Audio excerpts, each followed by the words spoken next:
Bloomington Township to order. And at this point, I'm going to go ahead and open the public hearing.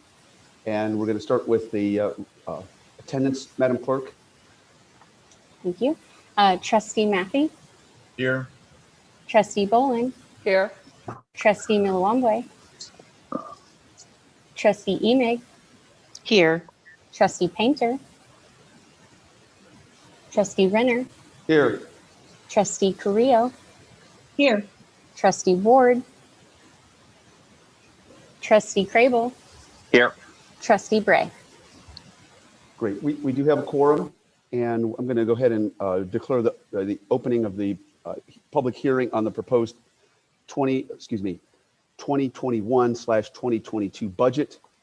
And Madam Clerk, do we have people who have registered? We do not.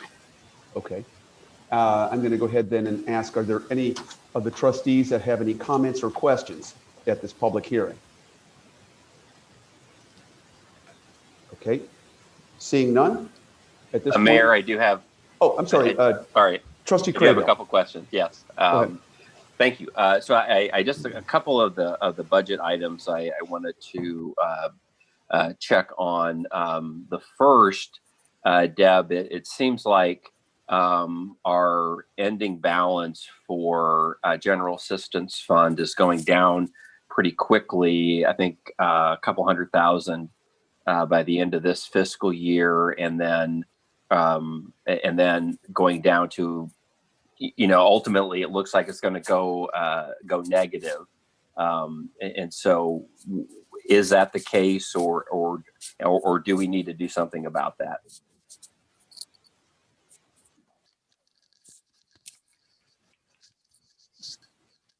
Deb, you're muted. Deb, you're on mute. I always do that. Sorry. Can you show me where you're looking at for that?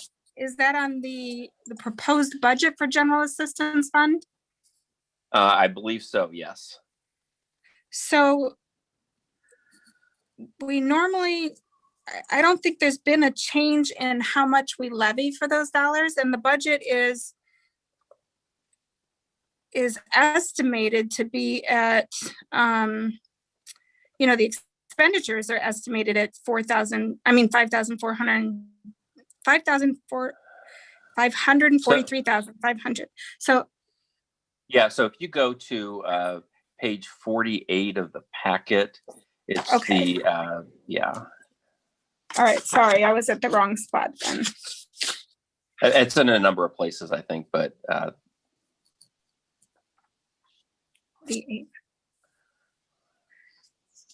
Oh, are you saying the ending fund balance? yeah, that's what I meant.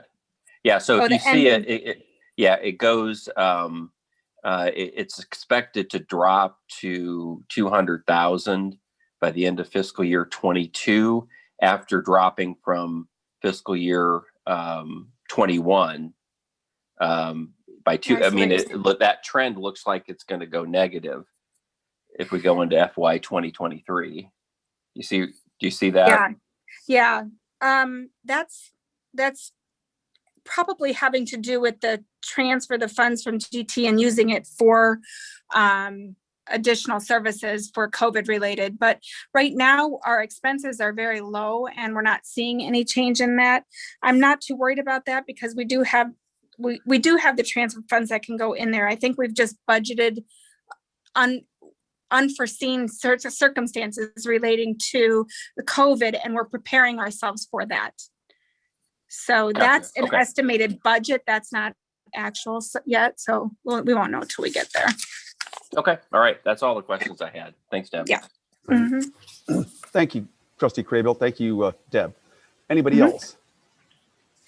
Okay, at this point then, I will go ahead and declare that the public hearing then on the budget be closed. And we have 5 minutes before we're going to go ahead and begin the regular meeting of the City of Bloomington Township. Thank you very much, and I'll see you in 5 minutes. Thanks. Trustee Emig, sorry. Julie? Yes. Go ahead. Oh, no, I was just waving. Oh, okay. Now, do I need to, I close the public hearing. Do we, I don't need a motion to adjourn, do I, Madam Clerk? No, you're okay to close it and we're going to come right. Okay, we come back now in 4 minutes. Okay, thanks.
Look, we're going to go ahead and call the meeting. Can everybody hear me? Yeah, we're going to go ahead and call the meeting of the regular meeting of the City of Bloomington Township to order. And we're going to start with the Pledge of Allegiance. I pledge allegiance to the flag of the United States of America and to the republic for which it stands, one nation, under God, indivisible, with liberty and justice for all. Thank you. Madam Clerk, would you please call the roll? Councilmember Mappy. Oh, I'm sorry, Trustee Mappy. Trustee Bolin. Here. Trustee Milawambwe. Here. Trustee Emig. Present. Trustee Planter. Here. Trustee Carrillo. Here. Trustee Ward. Molly, see her you're on there. mute. Sorry, I muted myself. Thank you. Trustee Crable. Here. Trustee Bray. Here. Thank you very much. At this point, then, we have a consent agenda. And are there any items from the consent agenda that any of the trustees would like to have removed for separate consideration? I don't see any. Therefore, is there a motion to approve the consent agenda as presented? I'll make that motion. Moved by Trustee Bolin. Is there a second? Second by Trustee Emig. Any discussion? Seeing none, Madam Clerk, would you please call the roll? Trustee Mappy. Yes. Trustee Bolin. Yes. Trustee Milawambwe. Yes. Trustee Emig. Yes. Trustee Painter. Yes. Trustee Carrillo. Yes. Trustee Ward. Aye. Trustee Crable. Yes. Trustee Bray. Yes. And at this point, then we're going to move to the fiscal year 2021-2022 budget ordinance. And what I'm going to ask is that we have a motion and a second, assuming we have a motion and a second, and then begin any discussion, because obviously we had a public hearing and we did have a few questions by Trustee Craybill. But at this point, is there a motion to approve? So or not moved. to approve? Oh, I'm sorry. Moved by who did Second. that? Moved by Trustee Craybill, second by Trustee Bolin. Questions, comments on the budget? Okay. Seeing none, Madam Clerk, would you please call the roll? Trustee Mappy. Yes. Trustee Bolin. Yes. Trustee Milawambwe. Yes. Trustee Emig. Yes. Trustee Painter. Yes. Trustee Carrillo. Yes. Trustee Ward. Aye. Trustee Crable. Yes. Trustee Bray. Yes. Thank you very much. Motion carries. At this point, we're going to turn to reports by our township elected officials. We're going to start with Ms. Skillroot and then Mr. Scudder. Ms. Skillroot. I'll be the only one tonight. Mr. Scudder is not in. Okay. He is. Thank you. He's traveled, so he won't be making it. But I just wanted to let everyone know that mid-April, we're going to open up our recycle bins. I don't know if anybody's seen them, but they're gorgeous. And we had them rebuilt with wood and they're a lot more solid. So we're pretty happy about that. And it's all thanks to Bill Inks from AB Hatchery. So he did a wonderful job. Let's see. I wanted to share with you something that's been happening more and more, and it's written in my supervisor's report, but we're seeing a lot of water bills that are increasingly a problem for those seeking assistance. And it's because some of the other agencies are not providing assistance for water. And so Township has adjusted our priorities to make individuals or kind of encourage individuals to put the monies that they can receive from Township toward the water bills, so that if their issue is COVID related, we can send them to the city of Bloomington or Mid-Central Community Action, because those bills aren't being paid. The water bill is not being paid by anybody else. So if we focus on that with Township, then maybe the other agencies can help with the other bills. One of the things that we were thinking of in our own office is maybe CDBG funds could potentially, be shifted to the Township to help offset the costs of those water bills. And we can work some of that out later. I'm going to talk to Jennifer Toney about that and see if there's anything we can do about it. So the other thing is the property condition assessment has been reviewed, and discussions have been going on all week. with Farnsworth, and I'm expecting to see a final report in the near future. I did go back to them about the cost of a parking lot. Our parking lot is the worst. It's at probably 60. It started out at 60% deficiency. Now it's probably 65 after this winter. And so we're going to need to figure out how to replace it. Looking at the pros and cons of asphalt versus concrete. And so I've asked them to research that a little bit and then get back with me and then finalize it. Once we're finalized it won't be probably until May or June before we can present it to the board, probably June. So it's taking a little longer than we thought. And but we want to present it properly and with the highest priorities first. And so it's taking a little more time than I thought. So do you have any questions about that? I can't hear you. Are you on mute? I'm sorry, I was on mute. Questions of Deb Skilrud. Oh, okay. Jen, did I see you have a question? No, okay. Anyone? No. Alrighty. Well, thank you very much. We appreciate all that you do, Deb. And I wanted to say one more thing about Steve. If there's anything that you see on his report, please, just email him. He'll be back in the office tomorrow. So, thank you. excuse me. Thank you for the update. Any general questions or comments by trustees? Okay. Is there a motion to adjourn? Hey, Mayor, or Trustee Renner, sorry. If I could just say that there was no public comment that were received. Oh, of course. Yeah.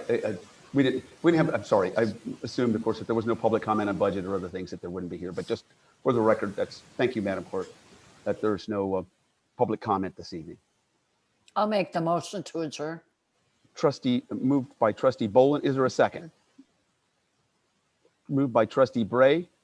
Any discussion? Madam Clerk, would you call the roll? I'm sorry. You could do it by voice if you'd like. Oh, all in favor signify by saying aye. Aye. Aye. That's right. Thank you. Opposed? Okay. We'll see you in another about 21 minutes.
Test.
Hello, can everybody hear me?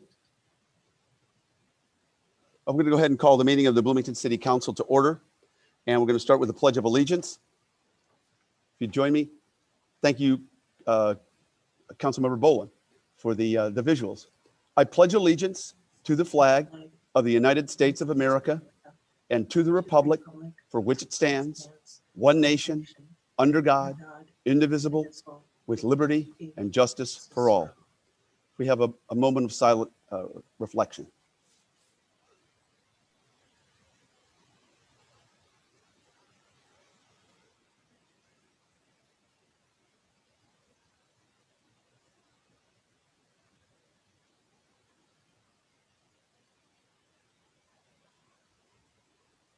Thank you very much. Madam Clerk, would you please call the roll? Councilmember Maffey, Here. Councilmember Bolin, Here. Councilmember Milawambwe, Here. Councilmember Emig, Present. Councilmember Painter, Here. Councilmember Correa, Here. Councilmember Ward, Here. Councilmember Crable, Here. Councilmember Bray, Here. Mayor Renner. Here, thank you very much. We're going to start with an update, and I'm going to turn to our Deputy City Manager, Billy Tyus, who's going to give us an update on COVID-19. Billy? Thank you, Mayor. Hey, can you all hear me? Yes.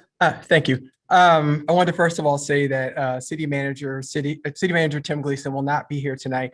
He's taking a much deserved few days off, and so I will be here in his stead. I just have a couple of things for tonight. First of all, I want to talk a little bit about vaccinations. And vaccinations at the arena are going very, very well. And staff did receive confirmation that the McLean County Health Department will follow the eligibility guidelines that the governor recently announced. And as of today, there's an expanded list of folks who are able to be vaccinated, including higher education staff, government workers, and media as well. And this includes City of Bloomington employees. So again, just wanted to let people know that, and we're excited about that. The second thing is outdoor dining. And I won't say we're going to be restarting outdoor dining soon, but I will say our new and improved outdoor dining process is expected to kick off again in earnest on April 1st. And when I say not restarting, it's because it actually never ended. During the winter months, we included heating guidelines to allow for folks who wanted to have outdoor dining during the colder months to continue to operate. But I say it's going to restart or kick off in earnest on April 1st. And what's going to happen then is that Public Works is going to place a combination of jersey barriers, crowd fencing, and chain link around the established dining areas throughout the downtown. We're also going to work to paint the jersey barriers and to purchase 30 new planters for the layouts. So it's going to, I think we did a good job last year of making things beautiful, but we're going to work to try and take that to the next level this year with the painting and the new planters. Now, actually, the plantings will be installed in May after it's safe to install plants, but the other work will begin as of April 1st. And what will happen is that participating establishments will submit an application to the clerk's office, and applications will be reviewed in part by the city's building safety division and others. And actually, people are ready. We've had preliminary interest from 17 downtown bars and restaurants. So people are ready to go, and that's going to be coming soon. So with that, Mayor, I'll turn things back over to you. Thank you so much, Bill. We really appreciate that. And you're absolutely right. Our city deserves that. Thank you, City Manager Tyus, Deputy City Manager Tyus. I appreciate that. And you're absolutely right that Mr. Gleason does deserve, if not by force, sometimes time to get out of the office. At this point, I'm going to move to recognitions and appointments. We have recognitions of firefighters John Henderson, Jesse Ellis, Chad Elam, who have completed 1-year probation as requested by the fire department. And I'm going to turn this over to our distinguished chief, Eric West. Eric. Thank you, Mayor, and thank you, council members. Tonight, I'm pleased to introduce you to 3 firefighters who completed their year probation on February 24th of this year. Like I stated, all 3 members joined the department February 24th, 2020, and what a year to join, huh? After a week of starting, John and Chad, 2 of our members, went to the fire academy over in Champaign, while Jesse, our 3rd member, was able to stay back with us because he has experience. We felt he did not need to leave academy, so we were able to start him right on shift and start him through his probationary period here at the department. John and Chad, on the other hand, though, they went through a roller coaster. Less than 2 weeks into the academy, the academy stopped and the institute tried to figure out what they were going to do because of the pandemic. However, we were pleased with the plan that they came up with, and in about a week, they shifted to an online learning platform, and then a couple weeks later, they determined that they could get them back safely and start continuing their academy. But that didn't stop, things stopped though because of COVID. Again, they ended up having some positive tests, and this happened 2 other times. So what normally took is supposed to take 11 weeks, took about 17 weeks for them to make it through the academy. Once they returned from the academy, these members completed the department's EMS academy, were assigned shifts, and completed their probationary task manuals and station rotations. All 3 members had positive evaluations that were recommended by their shift captains and battalion chiefs to be appointed as firefighters. So I'm pleased to introduce you to the following members. Jesse, would you step up here, please? Jesse Ellis comes to us from Chicago. Jesse is married to his wife, Melody, and has 2 children, Jaslyn and Jesse Jr. Jesse did come to us with experience. He started his fire service career at the Phoenix Fire Department in Phoenix, Illinois. He then went down to Gwinnett County Fire Department in Georgia and was a firefighter down there before he came to us. Jesse enjoys spending time with his family and traveling. John Henderson is our next member. I don't know if John looked like he was online, but I don't know if it's on. Hello. There's John. John is from Mapleton, Illinois. He's married to his wife, Brittany. They have a brand new daughter, Olivia. John attended Illini Bluffs High School. He went to ICC and Western Illinois University. John enjoys golfing, volleyball, and softball, and he got into the fire service after working 3 years in EMS and loved helping our citizens in the community. Chad Elam is the individual that was not able to make it with us tonight. He's out of town. Chad is from Hudson, Illinois. He's married to his wife, Abby. They have 3 daughters, Piper, Suzanne, and Rand.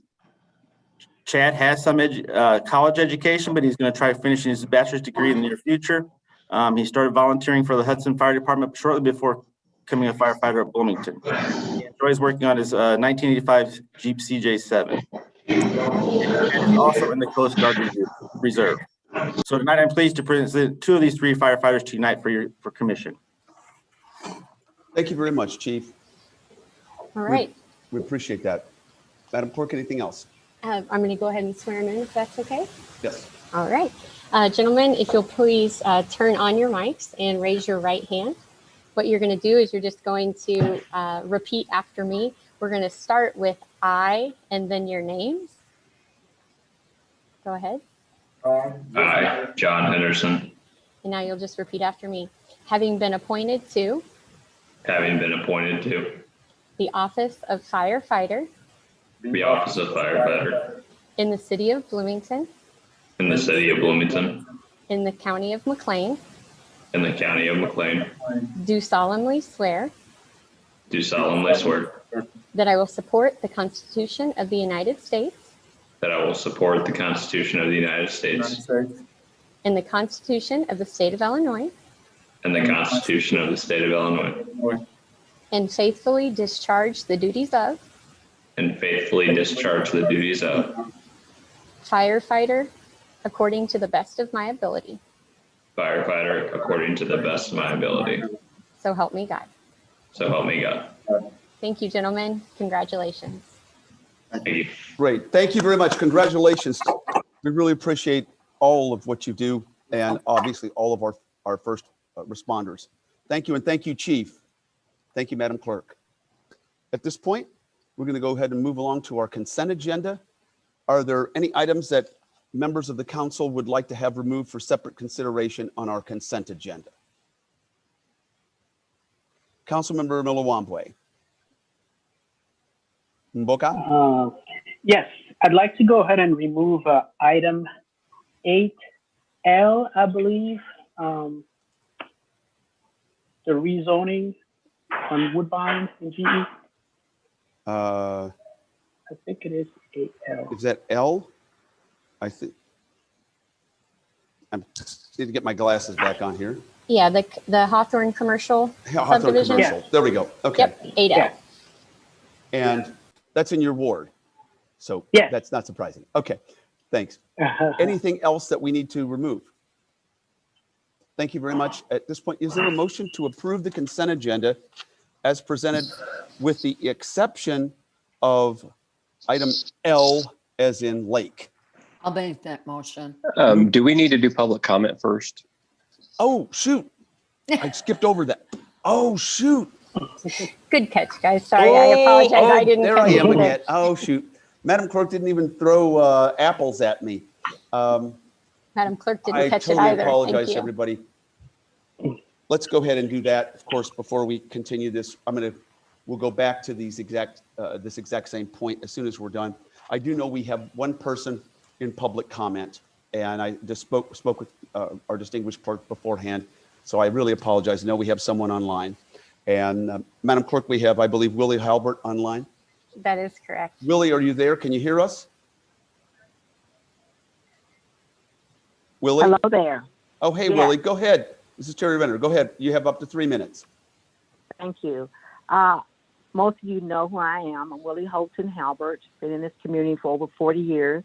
Currently running for Bloomington City Council, Ward 3. I wanted to share some input regarding the city's budget process and consideration, how it could be more effective for our community. If you look at the organizational chart of our city government, it has the citizens of Bloomington listed at the very top, followed by the mayor, elected officials, and so on. In the spirit of how our city government should work regarding preparing our budget, I ask, why do we wait till towards the end of the process in March or April for public comment? I recommend that this happens in August and September at the beginning of the process to allow the community to share their perspective and input on our city funding. This way, we can be more proactive and allow the people of our community to share their concerns and where funding should be prioritized.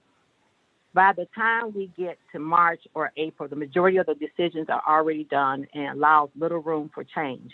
By moving the budget process with the people of our community to the beginning, you allow us to be invested in the process and provide real input. If you truly want to represent the citizens of this community, then consider this change.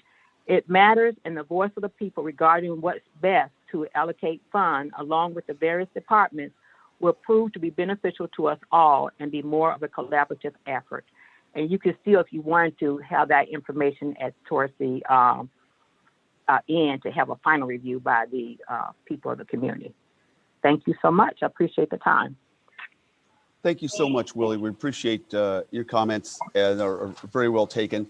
Just as an aside, in terms of our typical budget process, before COVID, we had very regular town hall meetings, and I had every 2 weeks had people who would come in all summer and fall long expressing concerns about the budget. This was an unusual one, but Willie mentioned some really important points that I'm hoping the next council and mayor will certainly pursue. At this point, you have 4 names to announce, Madam Clerk, for public comment that have emailed comments. Is that correct? It is correct. Thank you. Beth and Brian Ebel, Constance Douglas, Radhana Kumar Ramachandran, and Angela Bailey. Thank you very much. We appreciate that. Now we will go forward, and assuming if everybody's okay with this, I assume that Councilmember Milawambwe still wants to remove item L from our consent agenda. As I so hastily move forward with, is there a motion to approve the consent agenda as presented with the exception of item L as I'll listed? make that motion. Going back to Councilmember Boland, this is kind of like Groundhog Day. We've been here already, but thank you, Councilmember Boland. Is there a second? Second. Second by Councilmember Painter. Any discussion on the consent agenda with the exception of item L? Madam Clerk, would you please call the roll? Councilmember Mathey, Yes. Councilmember Boland, Yes. Councilmember Milawambwe, Yes. Councilmember Emig, Yes. Councilmember Painter, Yes. Councilmember Carrillo, Yes. Councilmember Ward, Aye. Councilmember Crable, Yes. Councilmember Bray. Yes. Thank you very much. Motion carried. No nays to announce, Madam Clerk. I'm going to turn this over to the concerns, issues, et cetera, that Councilmember Milawambwe has expressed. Bokai, you want to take this? Sure. First of all, I want to say thank you for the residents in the area for their level of engagement. As it made it very important. It was very important for me to understand their concerns, so it added some level of clarity that I wouldn't necessarily have because I don't live right there with them. So I think it's always important that we listen to their concerns. I do want to thank the developer as well for providing some additional opportunities for engagement with the residents. I attended one of the meetings. There were 2 meetings. I attended one of them virtually. And I also examined all the emails as well as the Planning Commission meeting video. And as I reviewed all the information, it became clear to me that the primary area of concern for most residents is Track 2, where B1 would be rezoned to R3A, thereby allowing the developer to build apartment buildings by right. Although the developer stated that his intention is to build townhomes, the residents wanted more assurances. That's what came out of those meetings and those emails. And absent of that, they would not be in favor of this rezoning. So it's clear to me that there is no agreement on how to move forward with regard to that particular R3A rezoning as presented. So therefore, the motion that I'm going to make is that I'm going to move that we approve the ordinance as it relates to rezoning of Tract 1 from B1 to R2, and that we table the consideration of the rezoning of Tract 2 from B1 to R3A to the next City Council meeting on April 12, 2021. I'll second that motion. Moved by Councilmember Milawambwe, second by Councilmember Boland. Any further discussion on this? Councilmember Matthew. So, all right, if we're going to table that portion of it, what do you think is going to happen between now and next month's meeting? I mean, what do you think is going to happen next? Councilmember Well, Milawambwe? what I'm hoping, I'm sorry. I was just calling on you, Councilmember Milawambwe. Sorry. Oh, sure. Yes. What I'm hoping is that there might be some additional discussion, with staff. I've spoken to the staff as well, for them to see what else can be worked out. And at least this, in my opinion, allows the developer to move at least forward with that portion of his project, with the R2 area. Does that answer your question, Councilmember Matthew? Yeah, I mean, it does. I'm just concerned that it's already gone through Planning Commission twice at this point. Are you thinking that you want it to go back to Planning Commission for that? No. Okay. No. Okay, so it will come back to the council. Just staff and us, and that's it. Yes. Yeah. Just staff and us. Okay, thank you for that clarification. Okay. Thank you. And thank you for the great question, Councilmember Matthew, because I think that's one that many might have had. Councilmember Emick. Yeah, just a follow up on Alderman Matthew's question, a further point of clarification. So we're saying that this will come back to a vote on council within the next 2 months for sure. So voting. Yes. Okay. So pulling out that rezoning piece tonight does not mean that we're voting against it. It means that we're continuing to invite more conversation. Okay. Right. Exactly. Just wanted to clarify yet again. Thank you. Okay, Councilmember Craybill. Yeah, I guess I need further clarification because you need clarification on the clarification. That's right. Yes, because Mavoka mentioned April 12th date, and then Julie mentioned, maybe a couple months. So is it April 12th? Well, the motion is April 12th. April 12th. The motion was April 12th. Okay. All right. Good. That's fine. My apologies there for muddying the waters. No, well, it could. Yeah. Anyway, I understood the question because it could conceivably be tabled or postponed again, but then the motion was April 12th. Any further questions on this before I call for a vote? Seeing none, Madam Clerk, would you please call the roll? Councilmember Matthew. Yes. Councilmember Boland. Yes. Councilmember Milawambwe. Yes. Councilmember Emig. Yes. Councilmember Painter. Yes. Councilmember Carrillo. No. Councilmember Ward. Aye. Councilmember Crable. Yes. Councilmember Bray. Yes. Great. Motion carries. There's one nay to announce, Madam Clerk. Councilmember Carrillo. Okay. Thank you very much. And we move right along to the public hearing. I'm going to declare that we are opening the public hearing on the fiscal year 2022 proposed budget as requested by the Finance Department. And at this point, again, this is just a public hearing. We're going to go ahead and start with a brief presentation by Scott Rathman, our Finance Director, and then a brief council discussion. So I'm going to turn it over first of all to our City Manager, Mr. Billy Tyus, and Billy, some initial remarks. Thank you, sir. I'll be brief. I think the first thing I really want to say is that we're very proud of this proposed fiscal year 22 budget. We're especially proud of the staff that's put us in a position through planning to get us here, but also through department directors and others who have kept a watchful eye on spending.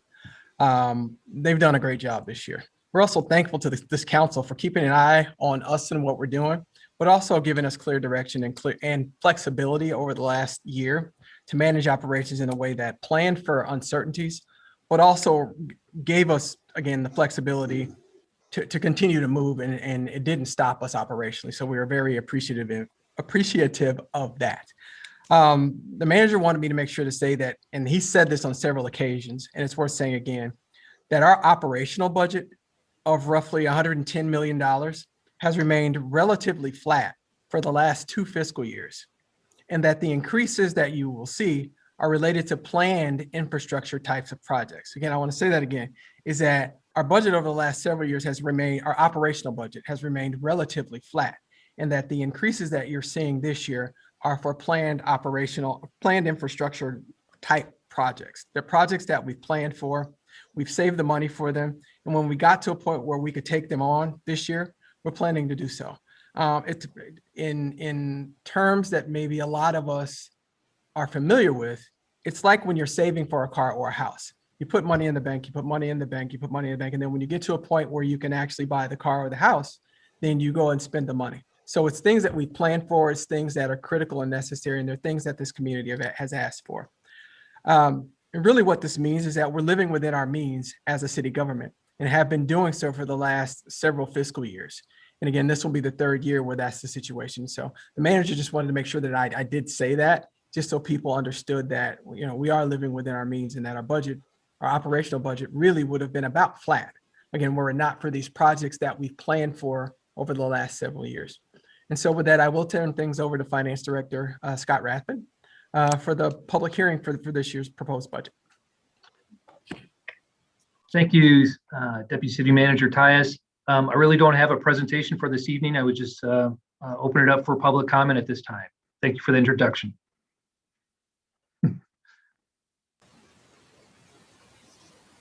And Mayor, I will just let you know that we received no public comment for the public hearing. Yep.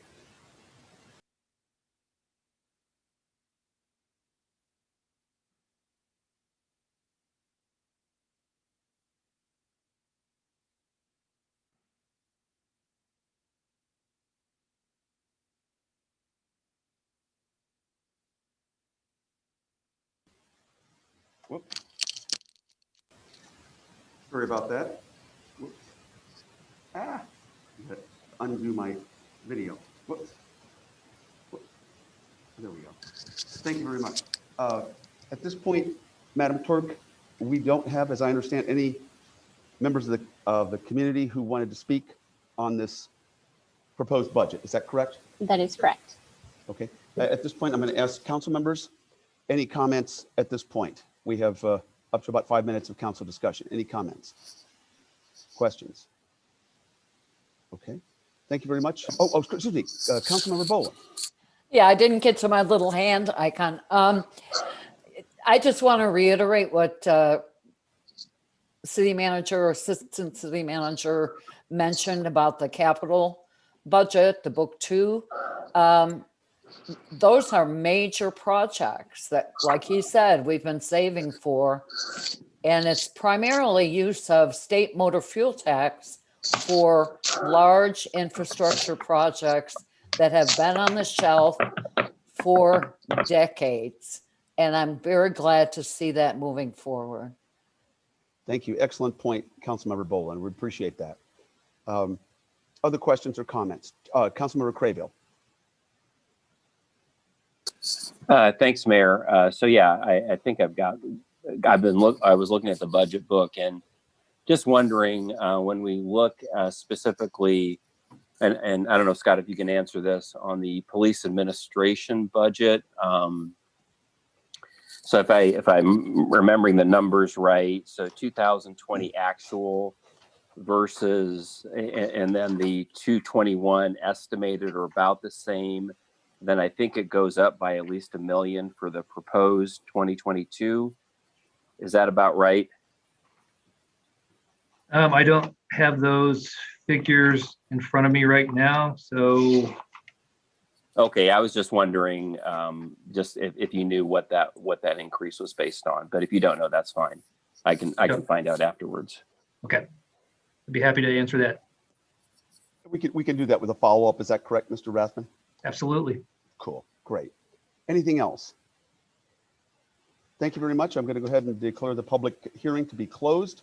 We appreciate all the work of Mr. Gleason, Mr. Tyus, and others, and Scott Rathman, of course, on this proposed budget. And at this point, we're going to move to our regular agenda. We have consideration and action on a resolution authorizing waiving the technical bidding requirements and approving an agreement with Watts Company Systems.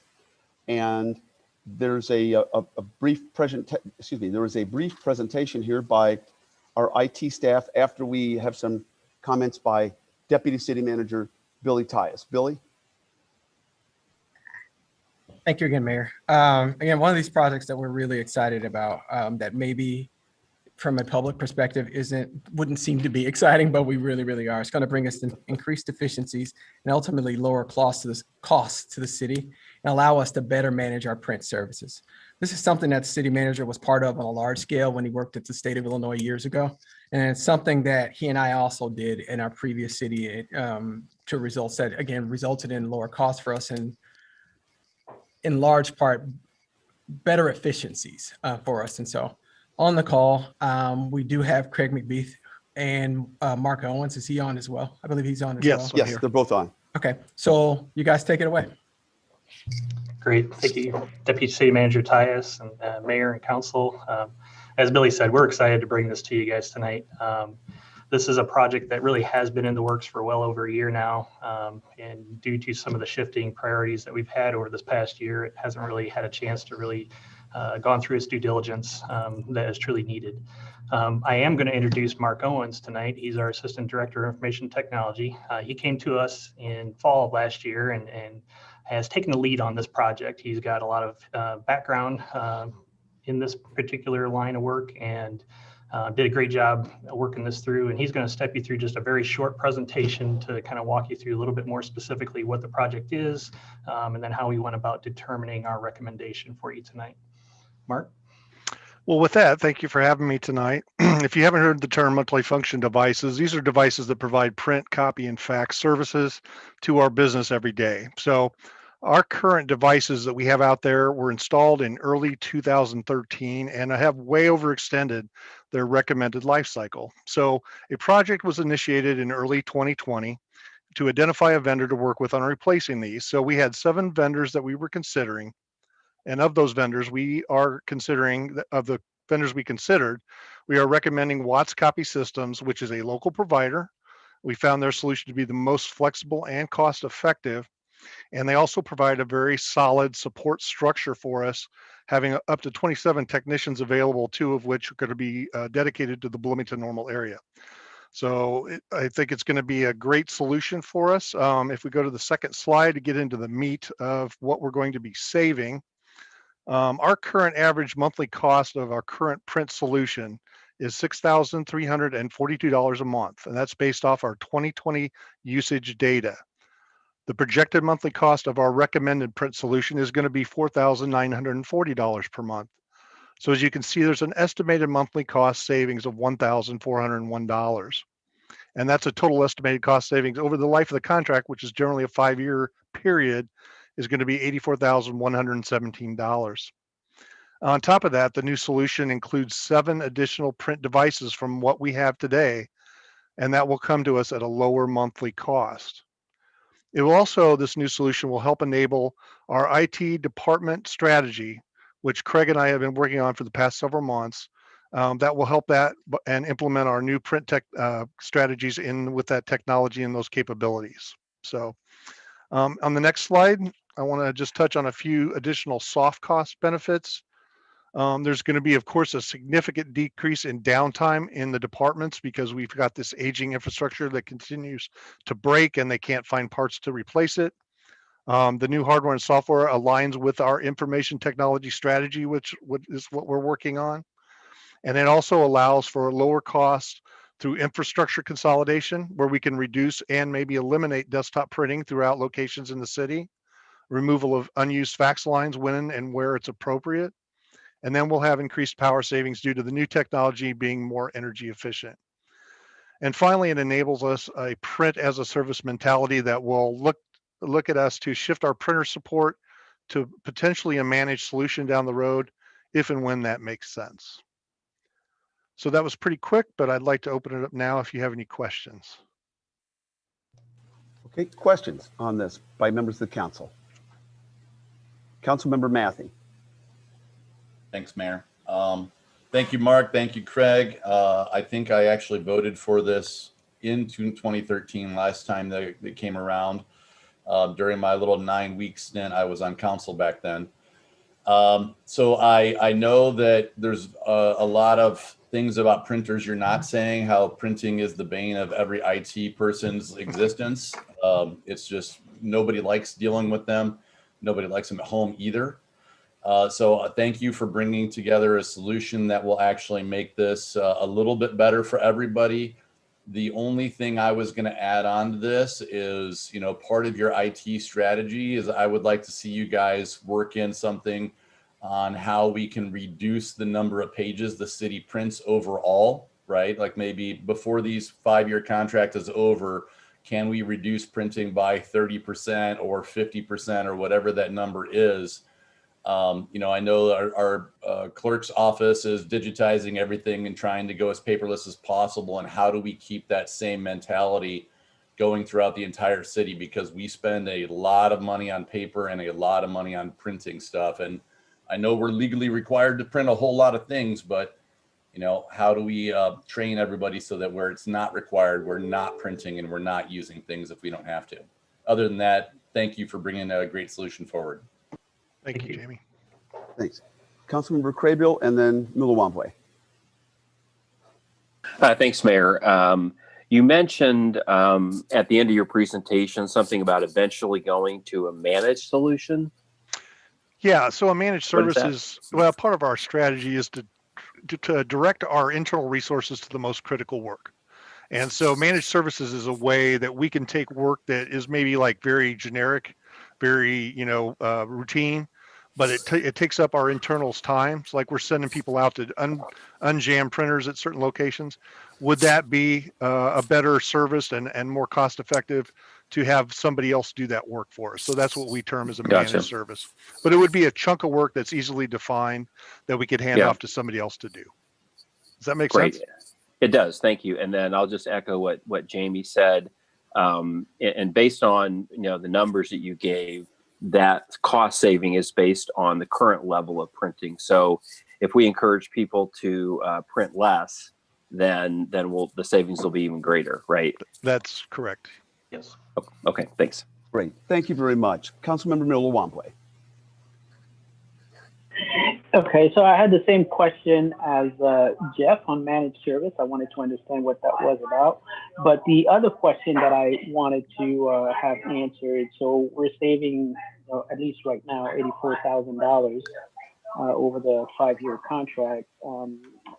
Are there any plans? What do you anticipate doing with those savings? Anticipate doing with, I'm sorry, you cut out right there at the end. Oh, sorry. What do you anticipate doing with the savings, the $84,000 savings?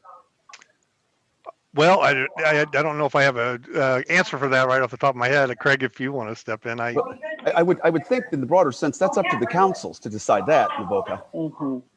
It's not up to staff to decide when we have $84,000 more in the budget, right? I mean, am I misunderstanding? Well, I mean, the staff can also make some suggestions. So I'm just kind of just trying to get a sense of, well, is there anywhere that we want to allocate those resources to be more effective, more efficient, or whatever, you know? Right. Just wanting to know if they had some ideas. Yeah, I know we have certainly.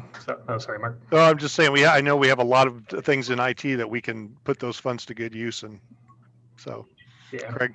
It could provide, like we talked about the managed services, it could provide a good step towards that if we decide to go that direction to some degree.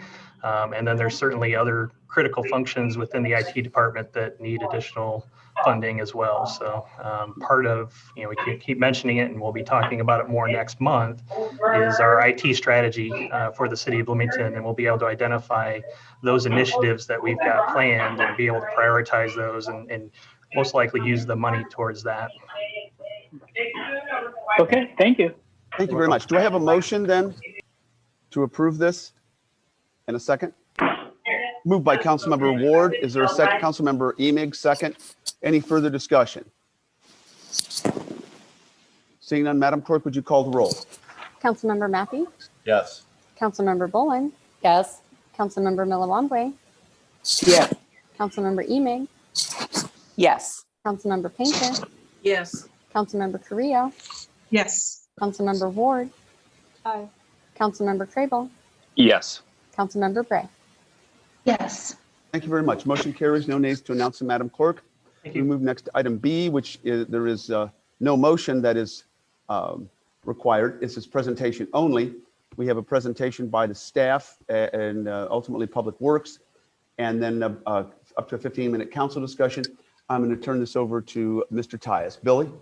Thank you, Mayor. Tonight represents the third public discussion that we've had on the status of our solid waste program. In part, we've done that to try and be as transparent as possible, but also to underscore the importance of this issue.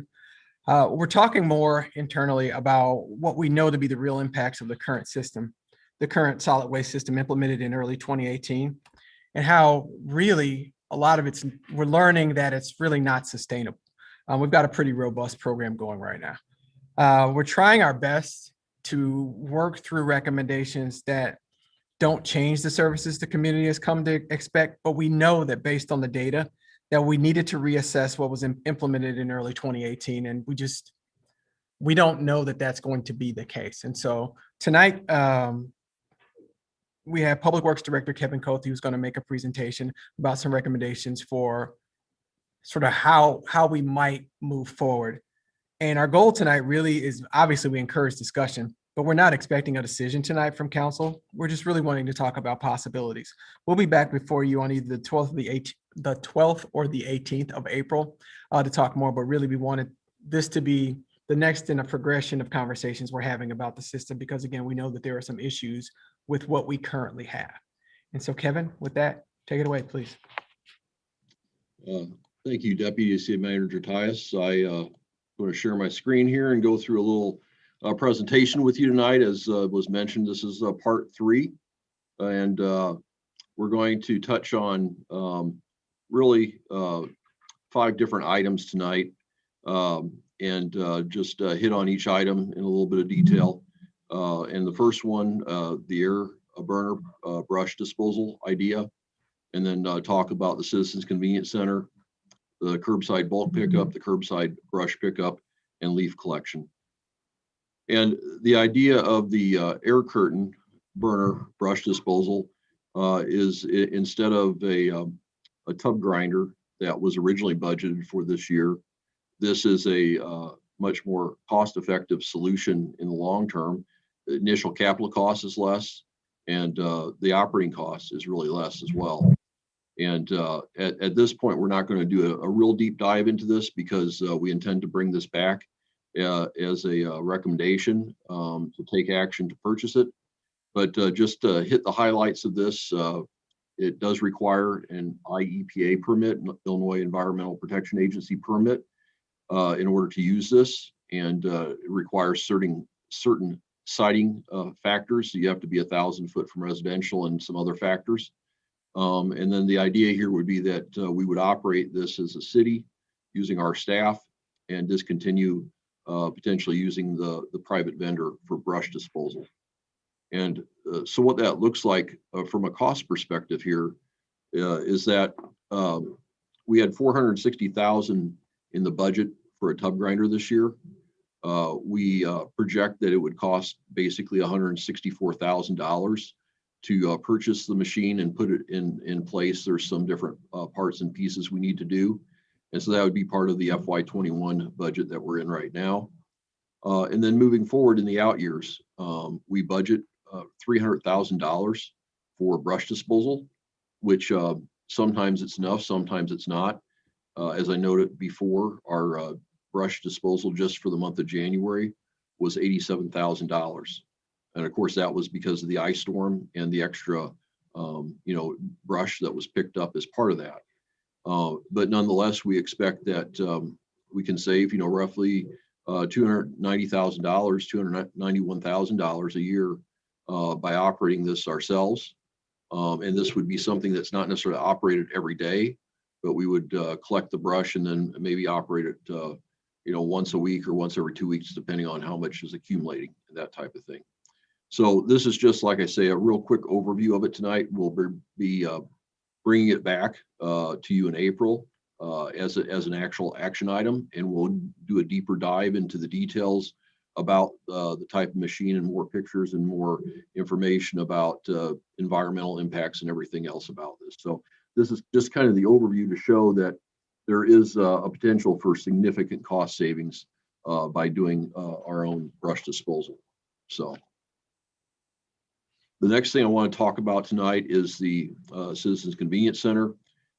We have done some different action items already, which includes the bulk roll-off containers. We're not using them right now. We're able to utilize our dump trucks and our staff to load up those so that first thing in the morning they go dump and then hit the routes on the streets. So by doing that, we've saved some money since we implemented this in August.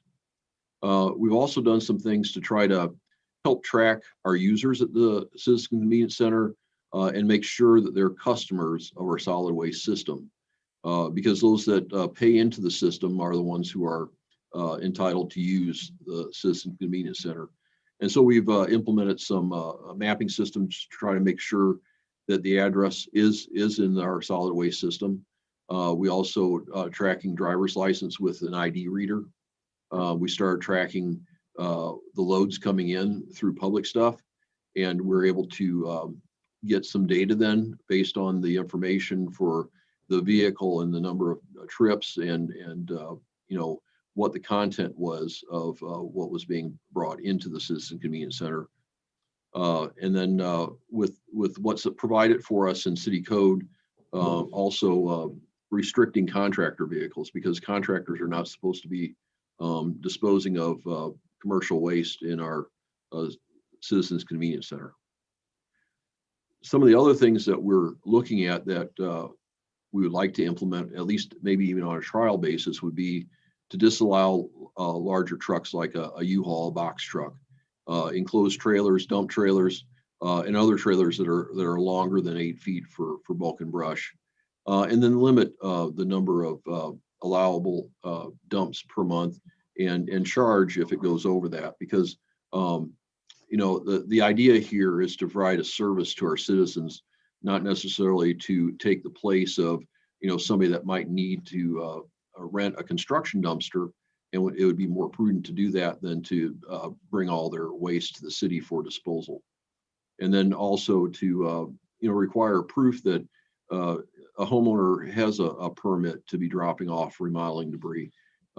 This is something that we used to do years ago with the curbside pickup too, was to note that there was a permit that had been applied for, you know, for that house remodeling and so forth. So these are just some suggested improvements that we'd like to see to try to reduce the abuse. And what that amounts to for the abuse is a little bit of savings here. I mean, we used the data that was collected in the last several months of last year, and just using some averages, if we were to, you know, restrict the box trucks and enclosed trailers and trailers greater than 8 feet long, you can see that just on average numbers, potential savings of 31,600, and then adding in those that dump more than twice a month.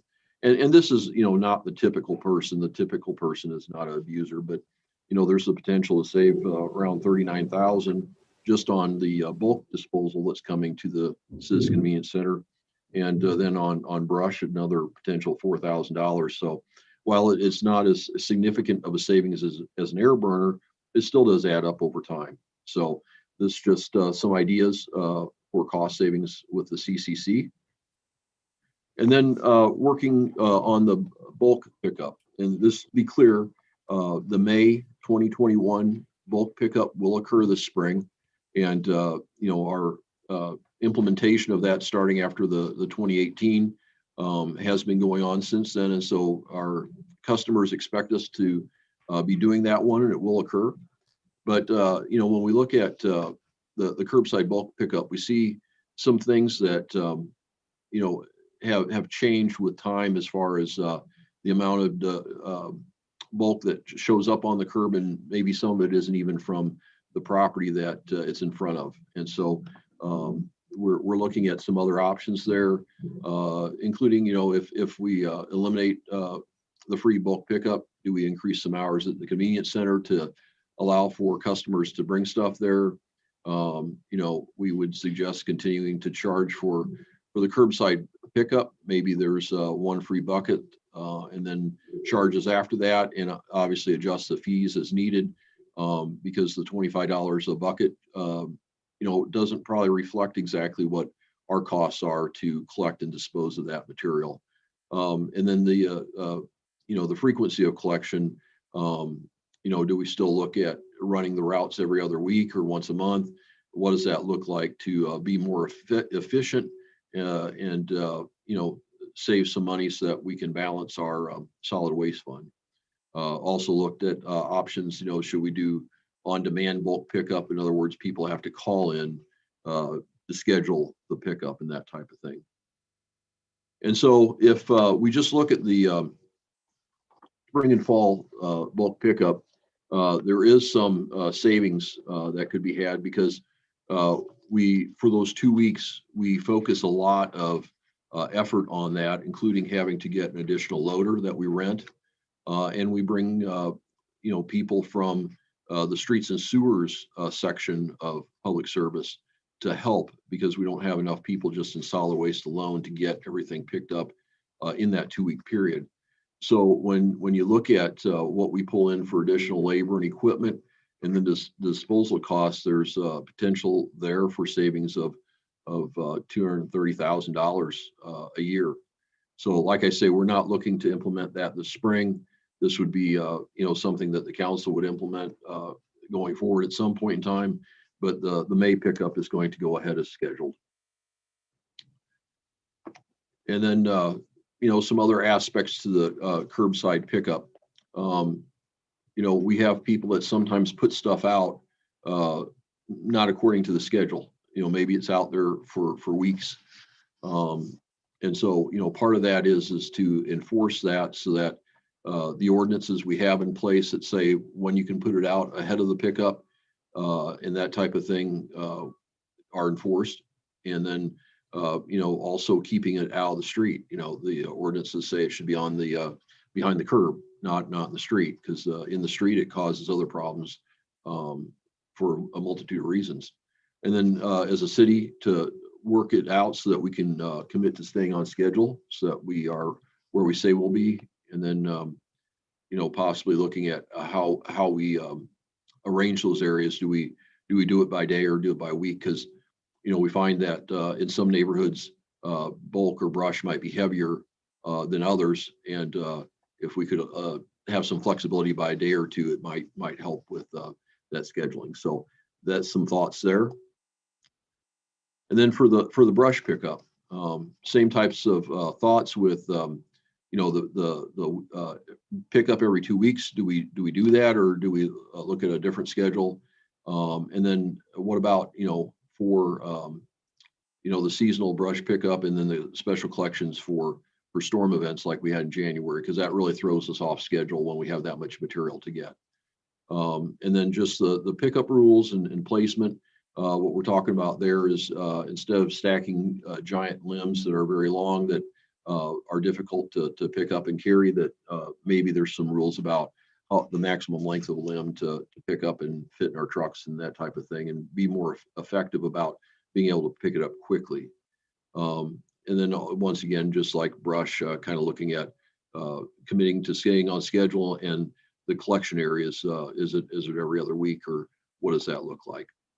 And then, as I mentioned, the storm cleanup can be very significant. This is just some averages over the last few years.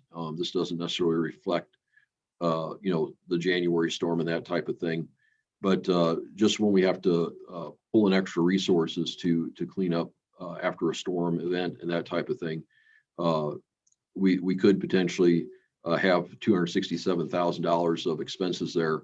And the question with that becomes, should that be something that the solid waste fund bears, or should that be reimbursed through some other means, since that is not what would typically be picked up through the course of a year. So that's some potential savings there. And then lastly, the leaf collection.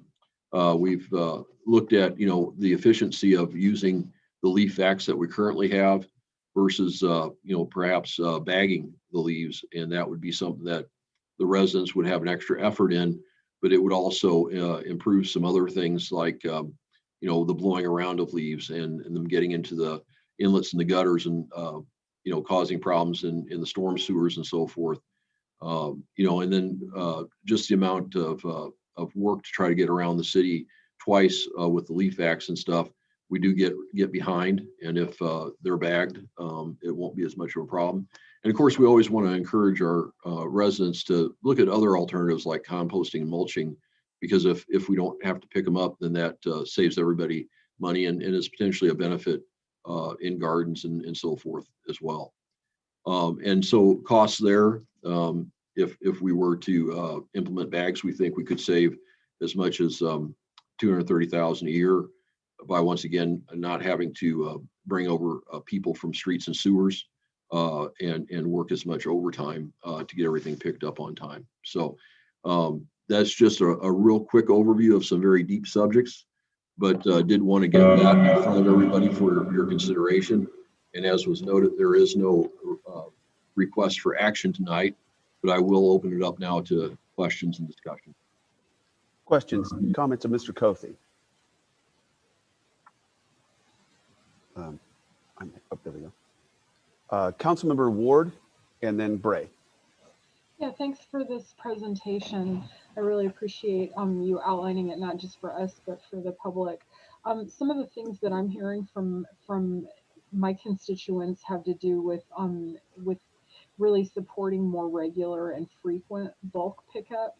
One of the people I was talking to just this weekend raised the issue of, when we only have the twice a year bulk pickup, it really prevents people from being able to recycle some things that, you put a piece of furniture out on the curb and somebody could use that piece of furniture. And if you have to wait, 6 months or a year for it, you're probably not going to put it out on the curb, and maybe it gets thrown away when it could be actually used.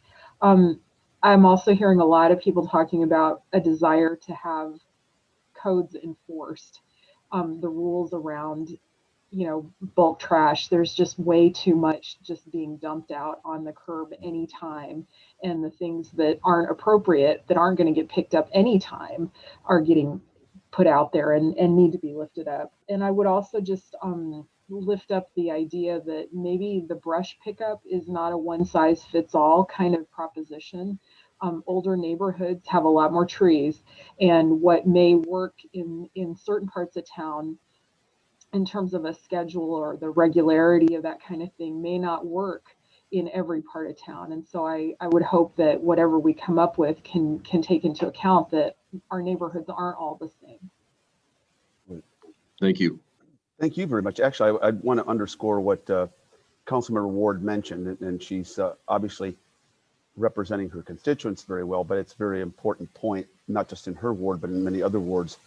As I've moved kind of back closer to the core of the city in the last year, it's a very different scenario in terms of all the things that Councilmember Ward has mentioned compared to living out toward the east side. So that is something that certainly might be considered. Kevin, have you, I know obviously you're aware of this. I'm not telling you anything you don't know. Is there anything that you might have off the top of your head that you think we might be able to do, or is this something that just kind of a work in progress that we might be able to adjust to different types of neighborhoods that are liable to have different types of problems? Yeah, no, you're absolutely right, Mayor. We know that as we pick up the materials throughout the city, we recognize that there's different characteristics in different neighborhoods, whether it's, mature trees or older homes or whatever that might be, right? So we recognize that, and that is a good feedback. We appreciate that because we want to listen to you and want to listen to constituents and want to, come up with a way that best solves the budget shortfall for our community while, trying to keep a high level of service that we're used to. Great. Well, thank you, Kevin, and thank you, Councilmember Ward, for your leadership for your ward and raising some incredibly good points. Councilmember Bray and Mboka, Mambulawambwe, and then Councilmember Matthew. Kim? Thank you, Mayor, and thank you, Director Kothe, for this presentation and for the flexible approach in meeting the goal here, which is to have well-maintained and a clean city. And I think Bloomington is a beautiful city, and I just thank you and all of your employees for all the work that you do. When we introduced the twice a year pickup, that was during my term, and we said, let's give it a try and see what it does to our expenses and see how the community likes it. And I think we did give it a really good try, but I think we need something different now, right? I think that I would echo Councilmember Ward's comments that folks are looking for the more regular pickups. And I know that folks do share things that are on the curb and trade things sometimes on my street on Sunday nights and Monday mornings. So I'm very supportive of your efforts here. And again, thank you very much for your flexibility and hard work. Thank you very much. Councilmember Lawamboy. Yes, I want to echo what Councilmember Gray said about us wanting to have a clean city. And I know that the staff has always done a very good job with that. And I would tell you that from the observation of outsiders who come to the city that I've had visit, that's one of the things that they notice, and they say, wow, this place is really clean. It's amazing. And very quiet, when you walk around neighborhoods. So I definitely want to commend you for that. One of the things that I think is important to say, although we find ourselves at this juncture where we're having to revisit this, it's important to remember that when you put forth a service, it's no different than a business. You do have to make some adjustments based on how people use the service. And we're finding out that there are people who use it more. There are people who do have a few abusers. Not the overwhelming majority, but we do have some that do abuse the service and don't use it in the way that it's intended to. And people's patterns of uses also change over time. And we get residents who move out of town, and you bring in new people, and then you end up having a different result in terms of how people use the service. So I think it is important to remind the public of that. What we did before was our best estimate of what could happen. One of the things that I am intrigued by is the idea of people scheduling pickup for bulk waste or whatever, and using whatever means we have electronically to try to schedule that, so that we don't have, for example, people, the staff going down one street where there's nothing, and having to turn around and get to the other one. So I'm really interested in seeing how much more efficient we can make our pickup. So thank you for bringing forth that idea, and I look forward to seeing whatever form that it comes in, if it's a pilot or something more significant. Thank you. Great. Thank you, Councilmember Lawamboy. Councilmember Matthew. Thanks, Mayor. And Boca just stole part of what I was going to say, which was the idea around using technology to schedule this stuff out. And that could be as simple as somebody calling in or using the My Bloomington app, which is available on Apple or Android's app store right now, that everybody could use to report all sorts of stuff to the city. Hint, hint, hint, hint. But so I really appreciate the idea of using technology and optimizing where we're going to pick stuff up. And I think that we really need to take a serious look at how we're handling some of the apartment buildings and the trash pickup there as well. I know that in a lot of parts of Ward 1, the apartment cleanouts, where everything is dumped out on the corner of the street on whatever date it is, doesn't matter if it's their regular pickup week or not. That's an issue. The staff doesn't know it's there, and then the wind picks up and blows stuff all over the place. And so I think that we probably need to have a really serious look about just removing all apartments and all, from our system. Right now, it's only buildings with 4 or fewer units, so it's not a huge percentage of them, but it seems to be where a lot of the trouble's coming from. And a lot of our, we have a lot of very good landlords in town that do a lot of hard work, but most of them have their own service for those units too. So, you know, I think if we really narrowed down and looked at that, we would discover that we have a small percentage of users that are causing a large percentage of the problems. Like you said, some people that are abusing the system. So, you know, that's another direction we should probably be looking at as we're taking some cost cutting efforts. But I really appreciate Public Works bringing forward a bunch of new ideas and new ways to keep looking at this as we, you know, the environment adapts and we've got to adapt with it and move forward. So thank you, Kevin. And I want to thank Councilmember Matthey for bringing up that point. We've talked about it in the past, but he was extremely eloquent and clear and precise and to the point about the situation. As I talk to mayors in other cities, other than normal, where there's some accommodation, they'll fine your butt if you just dump out your crap and throw it on the curb and expect the city or the government that is your fellow citizens and residents to pay for cleaning up your crap. So thank you, Jamie. You're absolutely right. Obviously, you're good cop. I'm being bad cop on this. Not that that's a new point, but absolutely, that's something that we've got lots of people abusing the system. And if we have other businesses where you just dump your whatever waste out on Main Street or on Empire or whatever, they would be fined. Or depending on what they dump, it could be a criminal act. We shouldn't be allowing this kind of nonsense. So thank you very much, Jamie. And obviously, I've gone further than what you have said. I'm not suggesting that all of my points are things that you have mentioned, but you have pointed out some things that are really, really critical. At this point, any other comments, questions on this? Thank you very much. We appreciate this. Thank you, Mr. Tyus. Thank you, Kevin, and our staff. We very much appreciate all of your efforts on this. And we are going to move forward to item C, which is the next item on our agenda. And that is the consideration and action to approve the project management plan, design concept and budget estimate for the O'Neill Park Pool project. And just as preparatory comments before I turn this over to Mr. I was going to say Mr. Gleason, sorry, Mr. Tyus, and Jay Tetzlaff.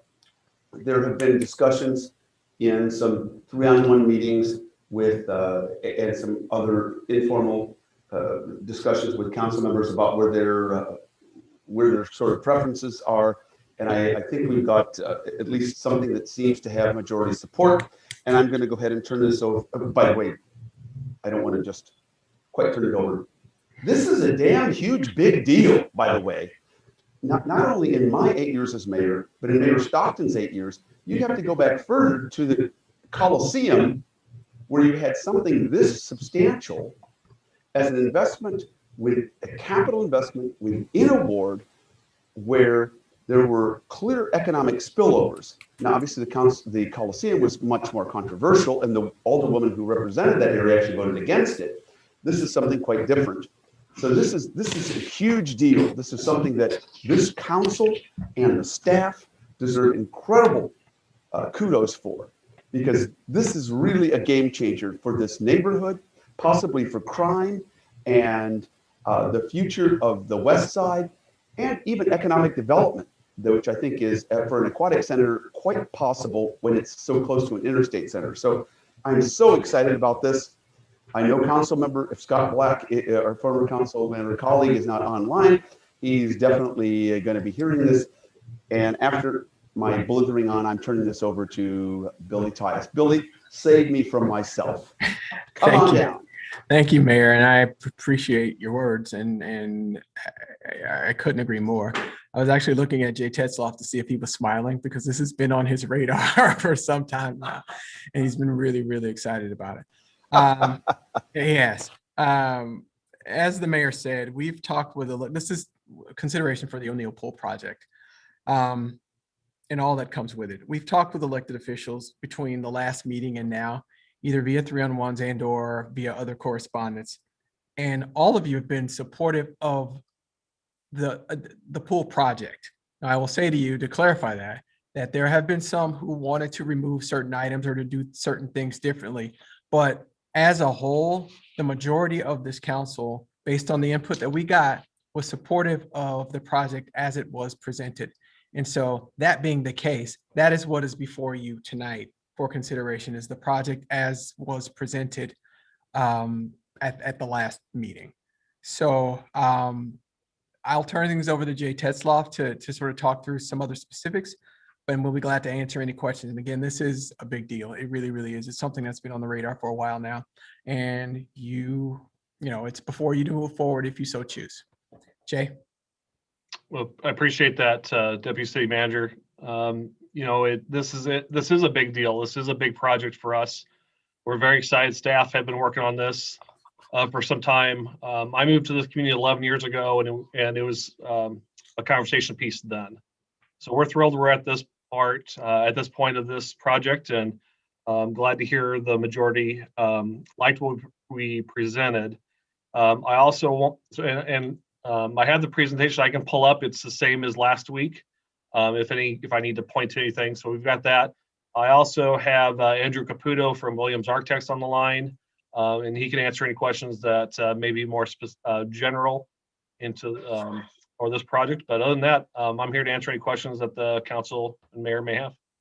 Okay, thank you very much. I'm going to go ahead and since we have the way that we budgeted this is a very brief 5-minute presentation overview by staff and a 15-minute council discussion. So if we need to bring up some slides or we need to bring up some pieces of information, I'm going to defer to council and see what the council decides that they have in terms of questions.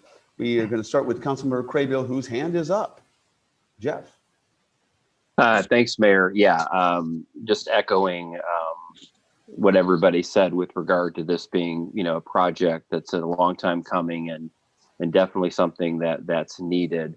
You know, I approve what's been proposed in total. I was glad we were able to look at some of the numbers of things, but I think over the scheme of things and how we're going to pay for this, I think it's worth it to have those items, you know, in there. But I did have a couple of questions, or at least one question and one request. And I don't know if Scott is available, but just wanted to kind of ask from a finance perspective, from a debt perspective, is taking on, you know, some debt to build this pool fiscally responsible? Just kind of a basic question like that, because I think some people in the community are asking that question. And I'm going to turn it over to Scott in a second, but it always depends, regardless of what the project is, it always depends on the terms of the agreement, what the economic impact is, and what the long-term benefits are, obviously, to the community. But Scott, go ahead and please answer this. Thank you, Mayor. I would also throw in it depends on the priorities of the community as well. You know, the emphasis on quality of life versus you know, everything else that we're trying to balance when we go into a budget is just another consideration that we have to address, you know, the desire and needs of everyone that we represent here. You know, fiscal responsibility, that all kinds of depends on, you know, what you can afford and how you go about affording it. So I think we're in a good position to take on a project like this. You know, we in the finance department, depending on the final cost, we may present a plan to offset part of the cost with fund balance. I mean, we have a very healthy fund balance. So essentially putting a large down payment on this project to minimize the annual go forward, you know, 20, 25 year, 30-year bond that we're looking at. So, you know, I think we have options because of the fortunate position we find ourselves in financially, and some of the positive things we see going forward related to some additional revenue streams that are coming in. You know, the dispensary and some other taxes related to video streaming and that kind of thing. So I hope that it's kind of one of those questions where, you know, I refer to those squeeze toys, you know, where you squeeze one side and it pops out the other. It can go a lot of different directions on how you look at it. No, Scott, I mean, you did answer that question. Jeff, if I could just, before Oh, Scott sure. was No problem. understating. I'm sorry. I apologize, Jeff. I just want to say he's understating the fortunate position that we find ourselves in. That is an understatement. Most of the cities, the metro cities, the U.S. Conference of Mayors, I can't find anybody who's in as good a position as we are relative to the finances and COVID, that can actually have offered grants to our businesses and individuals. We are unbelievably, we got to be 2 or more standard deviations away from the average. We are in a great, financial position relative to other communities. And that's a tribute to the great leadership of Tim Gleason and Billy Tyus and Scott Rathman and this council. We need to be patting ourselves on the back.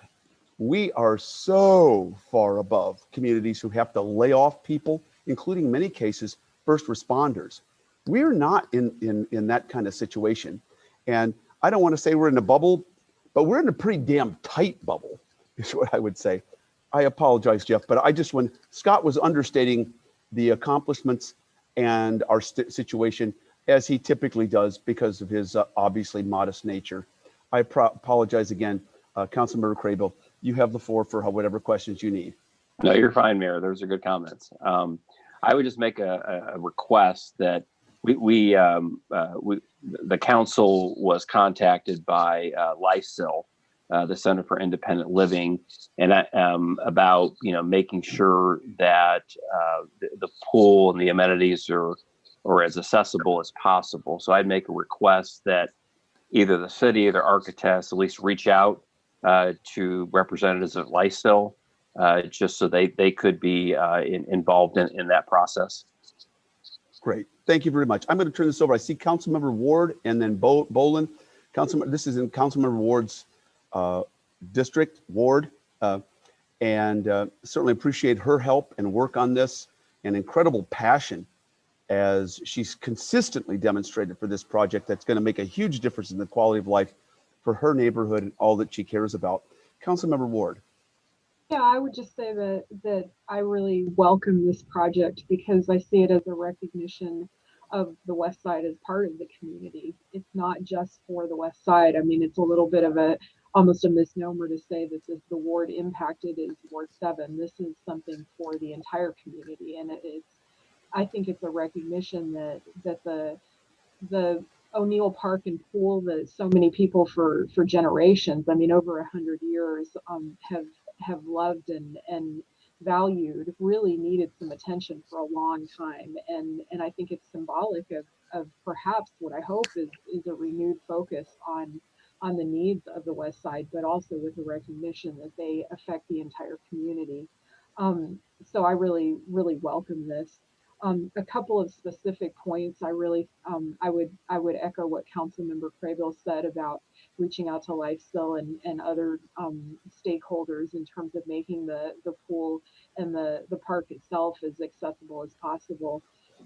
I also would sort of expand that to include some conversation that took place at last week's committee of the whole meeting with regard to the splash pad. And that's something that constituents have been talking about, for a couple months now in public hearings and so forth, the desire to really make that as accessible as possible to people from a financial perspective, and not shutting people out, in the heat of the day, just because the pool's open, and if they can't afford to get into the pool, that they can't also be able to use the splash pad. So I really would put in a pitch for that. And as well, the issue of the bathhouse and making that as accessible as possible with the family space in there, and making that not only accessible from a diversity perspective in one category, but in all categories. And then yeah, I would also just say that there's this project lends itself to opportunities, I think, for public-private partnerships as well as we continue to expand. It's really nice to hear the partnership that's going on with the Wittenberg Woods project and the public-private partnerships there. And I think that there's lots of opportunities as this project expands, you know, over the years to continue to involve the whole community in it. So please, let's move forward with this finally. Thank you, Councilmember Ward, and again, I appreciate all of your work and help in making this happen, because this is obviously critical for your ward as well as our entire community, and your work and others with Councilmember Black, your predecessor, in making all this happen. We really appreciate your leadership, Molly, and Councilmember Black's in making this really, really incredible. I don't know what's happened in the West Side. I don't think that's this big. The potential for the impact of this is this big in the last generation. So thank you, Molly. Appreciate that.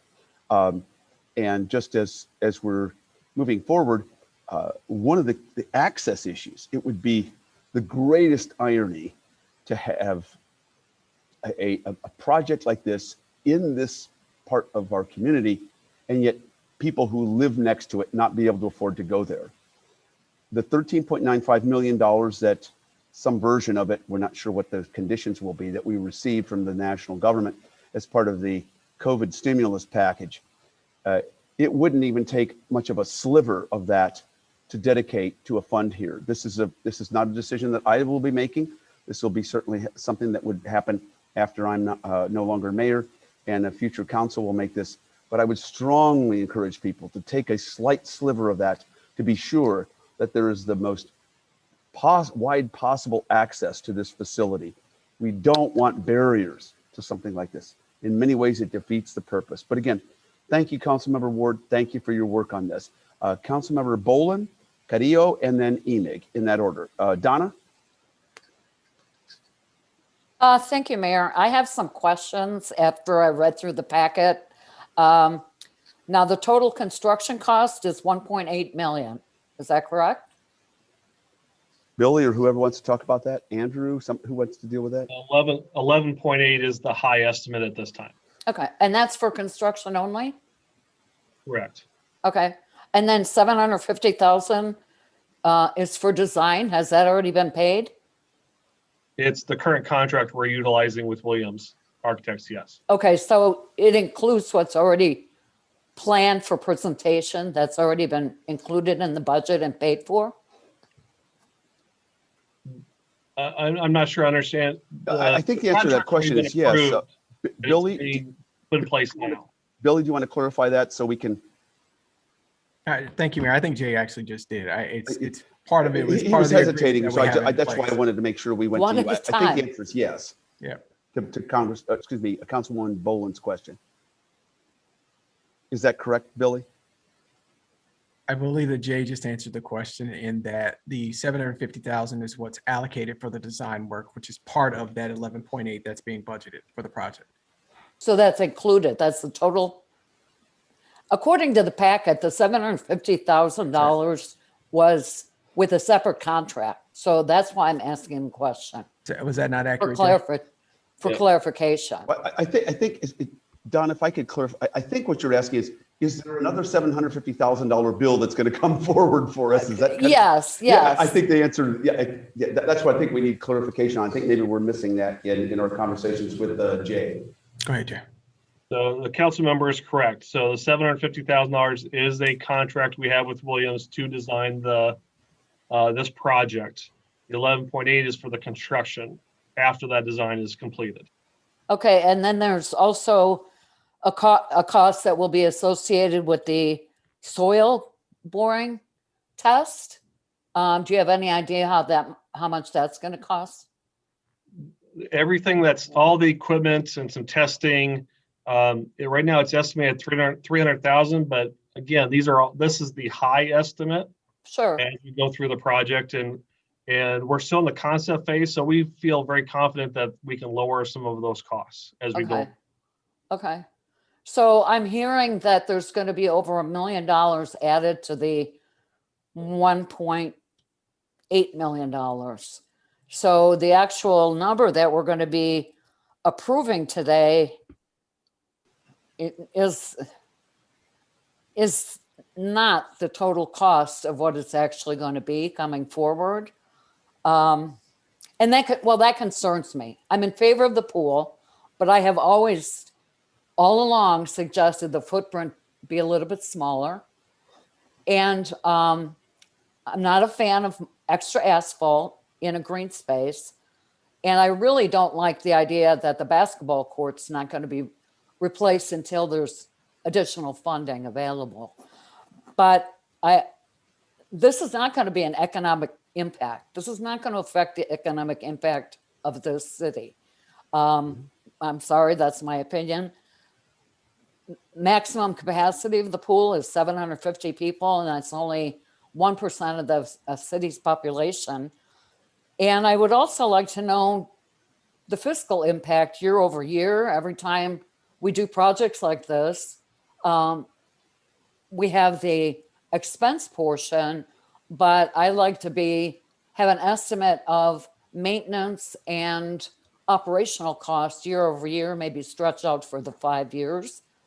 I view this as when you buy a house, you need to know the property taxes, you need to know the age of the appliances for future maintenance expenses.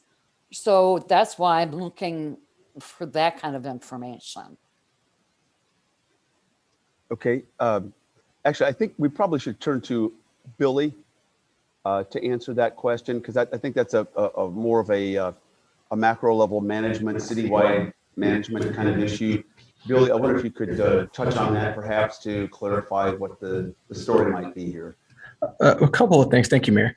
One of the things that we do discuss is, and Jay and his team and Williams Architects do discuss, is how are we going to manage this as we go forward? And those are things that our staff is actually working on. The other thing I'll say is when you talk about the economic impact of a project, I don't want us to lose sight of the fact that investment follows investment. And what happens is you'll have a project like this and you'll have families who go and visit the pool. Those are also families that will stop at gas stations in the area and buy gas. Those are also families that'll stop at restaurants in the area and buy food, which also helps us as well. And when that happens and those institutions are successful, you also get others who look to invest in the area. So I don't want to lose sight of that as part of this conversation as well. I think that when we talk about economic drivers, I think we have this idea of it looking a certain way, but we forget about those items that I'm talking about now. And those for sure do happen when you have investments in projects such as this. Jay, do you want to speak at all to the operational side of things and the maintenance side of things? Thank you. So, until we knew what the project was for sure, we haven't gone deep dive into the costs. We do believe that our revenues could double potentially from what the old O'Neill pool was. The capacity for this pool will be about 1,000 bathers at a time. But we do believe that our cost recovery improves over what we had before. Okay. And I just wanted to reiterate what Billy Tice was saying. You don't spend $12 million on the west side of Bloomington, the largest amount in probably ever, at least in the modern period, without some degree of economic spillovers. Now, whether you call that economic development, what term we use that. I mean, there's certainly some lots of spillovers for that. But I apologize. Donna, does that answer your question before we move on? Well, I will go back to that particular topic of economic driver or economic impact. If the people that are visiting the pool are residents of the city anyway, you're just recirculating money within the city. To have an economic impact, a driver, you would need to bring in people from without, let's say 50-mile radius, to add money to the community. Right. I'm not against the pool. Right. Don't get me wrong. And this community needs a nice pool. I agree. But as a steward of taxpayer dollars, I want these questions not answered so much, but addressed. I want them to be front and center, to be thought about. without these answers to these questions, I really cannot commit to the project as presented, just like I would not buy a house based on the cost of the house without knowing the property taxes, the age of appliances, the age of the roof, so that I would be able to plan long-term maintenance expenses. Sure. So, do you see where I'm coming from here? Sure. Yeah, Okay. the only thing that I would add is it's probably, this is some of the things that would be interesting to talk, perhaps if you want to give the people at the EDC or other a call, because it is not the case that the only way that a project like this, irrespective of its social and neighborhood contributions, makes an important statement here. But economic development isn't just people coming from outside Bloomington. It's, if you put $12 million into this project, we're going to get a heck of a lot more revenue, so is the county and others, because of the fact that the property values are going to go up. $12 million investment in a pool where people are coming forward is going to encourage others not only to improve their properties, to invest in by other commercial properties that are along the artery that goes in there. But these are the kinds of things that people who do economic development for a living can talk about. We can't at this point do anything other than identify or articulate the things in the future that would be useful and the benefits associated with this project, excuse me. And that's why it would be good perhaps to just touch base with people who are in the business of analyzing economic development for a living, I guess. At this point, we're going to go to, I see three, we're actually almost over time, but as long as we're quick, we're going to move forward. Councilmember Carrillo, Emig, and then Ward. Jen? Yeah, just very quickly want to shout out everybody whose hard work is paying off in this project. I guess I think somebody said the word accessibility. I think maybe it was Council Member Ward, but I think that is the name of the game going forward. If we're going to make a significant investment in our community in this way, then we have to do everything we can to make sure it's accessible. So that means like using this opportunity. Sorry, my dog decided to chime in on the meeting. To use this as an opportunity to experiment with universal design and try to make it as physically accessible as possible, but also, as Councilmember Ward stated, to make it as economically accessible as possible. Because I completely agree with you, Mayor Renner, that it would be a tragedy if the folks who are neighbors to this project are not actually able to benefit from it. I think that another thing that we can use this to experiment with is to making sure that we have city facilities that honor people of all genders. So given that it's a pool and that there will be like locker rooms and bathhouses, really putting some thought about how we do that.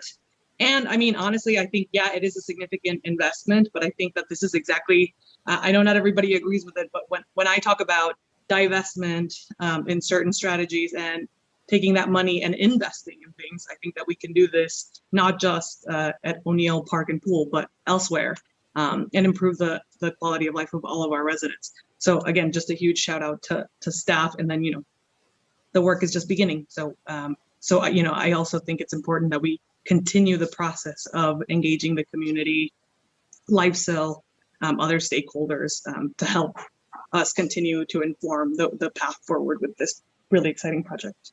Great. Thank you, Councilmember Carrillo. And I think the touching base with LifeSil and others, I think sounds like it's something that has universal support. Councilmember Emig, Ward, and then Matthew. And if we need to go further than that, we're just going to have to have an extension here. But Council, go ahead. Yes, thank you, Mayor. And most of what I was going to say has already been said before, so I'll be brief.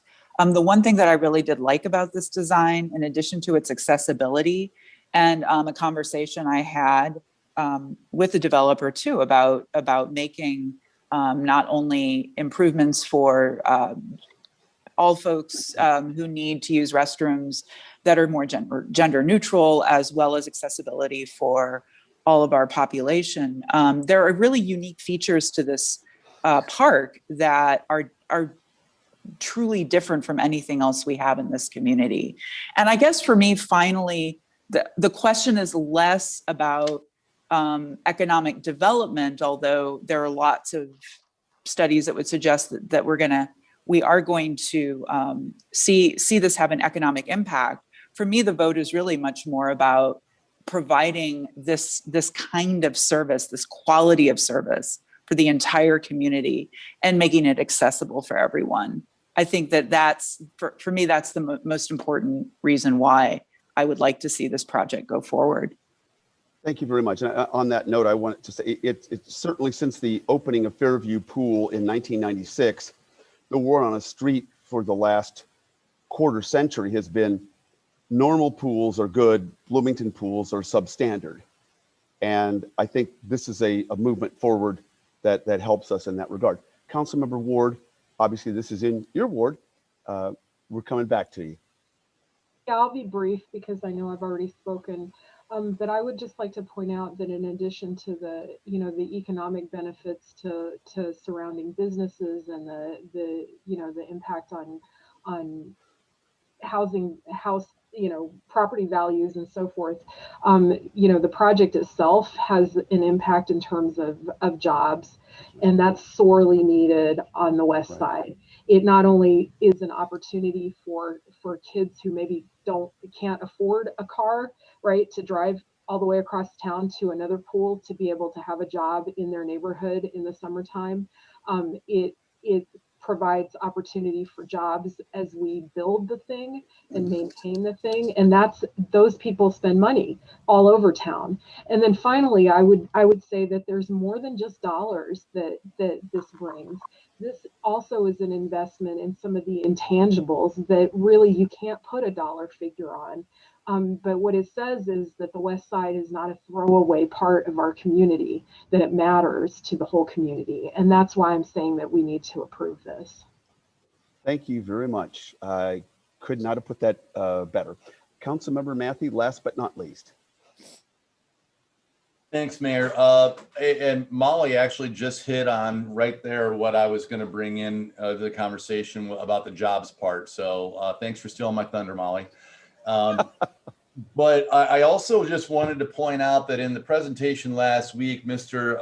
Caputo really did a nice job of already presenting how, as the designs have gone forward, accessibility has already been addressed, right? We've got 0 entry depth pools. We've got, I can't think of the name. I think they're like the Freedom Arms that can help people get in the pool that have mobility issues.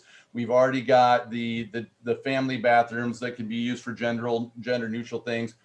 I was impressed when I walked away from the presentation last week how much of that was already done, right? This is not something we're starting with. It's something we already have and what we're looking at right now. And if we want to bring Lifeso on and have them look at the work, that's fine. But I'm not concerned. There's a whole lot they're going to add to the conversation because this was part of Parks and Rec's design from the very beginning and has been followed through that. So let's just keep it in mind that Parks is already really on top of that, and Mr. Caputo's design firm has run with that ball and made that part happen as well. The final thing is that I'll say is, and I know this will not be a big part of what we're talking about, but I grew up in a farm town, right? Shabance was about the size of Danvers. And my mom on a regular basis threw all the kids in the station wagon and drove us all to town for swim lessons or to go swimming, drop us off for the day or so. So I think we will see some of that. It won't be a significant amount of that, but we will get people who are coming in from some of our smaller surrounding communities to use this new facility if it turns out as cool as the shiny pictures we saw. And that's on Jay right there to make that happen. But I think that there will be some of that. It may not be significant, but let's just not let's not dismiss those of us that grew up in the country's willingness to get in the car and drive somewhere to do something fun. So thank you, everybody, for your hard work on this. Thank you very much. I'm going to look for a motion to approve, moved by Councilmember Ward to approve as presented, second by Councilmember Carrillo. And at this point, any last comments? Seeing none, Madam Clerk, would you please call the roll with the motion as presented? Proudly. Councilmember Mathey. Yes. Councilmember Bolin. No, not as presented. Councilmember Milawambwe. Yes. Councilmember Ime. Yes. Councilmember Painter. Yes. Councilmember Carrillo. Yes. Councilmember Ward. Absolutely. Councilmember Crable. Yes. Councilmember Bray. Yes. Thank you very much. Motion carries. 1 nay to announce, Madam Clerk. Councilmember Bolin.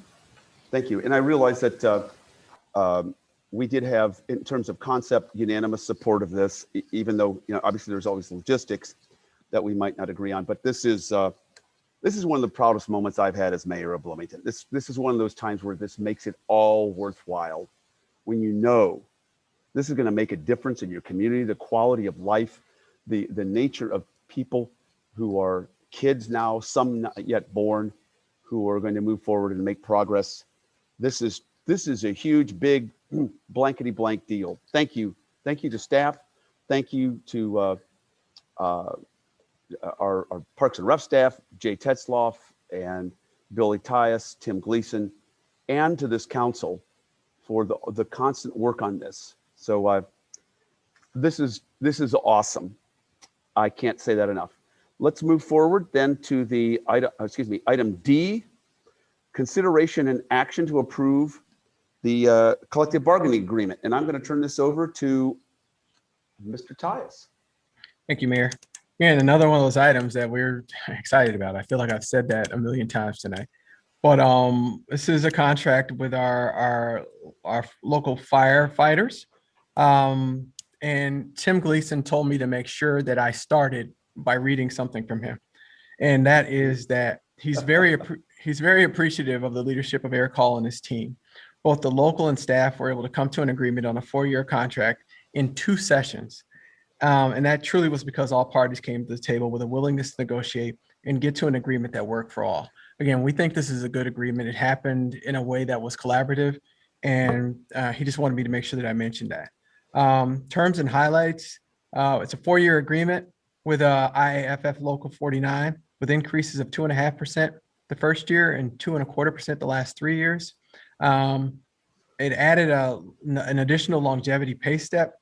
It added language allowing employees serving as fire investigators to be paid at that rate, added additional health insurance options, expanded a residency requirement, and added a service agreement for employees who leave within 4 years, giving a gradually reduced reimbursement to the city.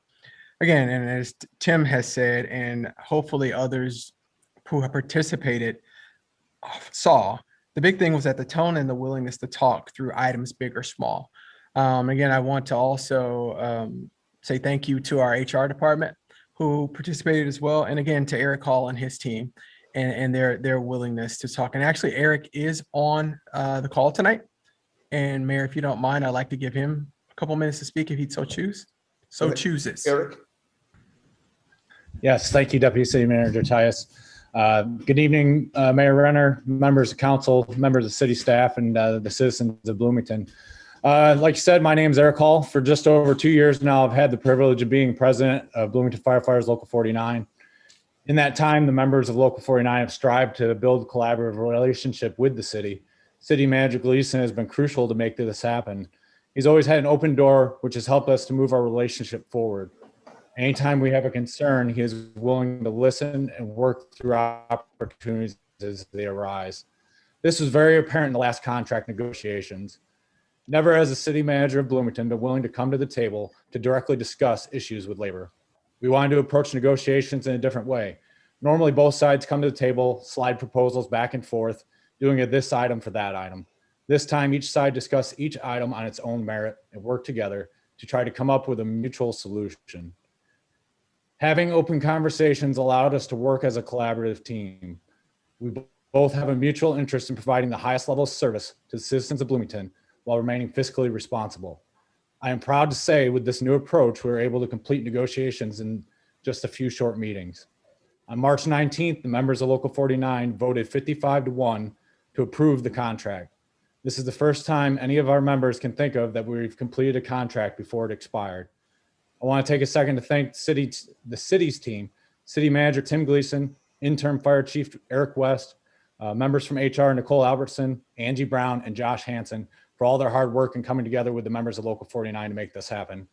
The members of Local 49 look forward to continuing to build our relationship. Thank you for the time this evening.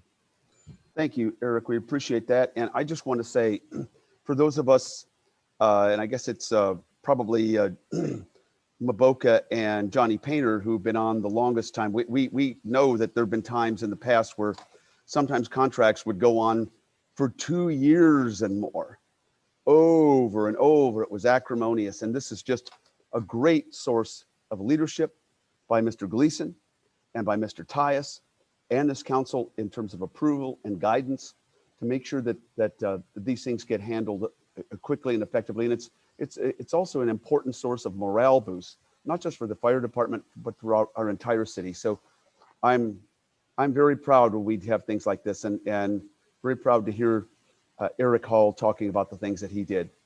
At this point, are there questions, comments by members of the council? I'll make a motion to approve the contract. Okay, I'll take a motion, Donna. Absolutely. Moved by Councilmember Boland, second by Councilmember Emig. Any further discussion? Seeing none, Madam Clerk, would you call the roll? Councilmember Matthew, Happily, yes. Councilmember Boland, Yes. Councilmember Milawambwe, Resounding yes. Councilmember Emig, Yes, indeed. Councilmember Painter, Yes. Councilmember Carrillo, Yes. Councilmember Ward, Aye. Councilmember Crable, Yes. Councilmember Bray. Yes, with thanks.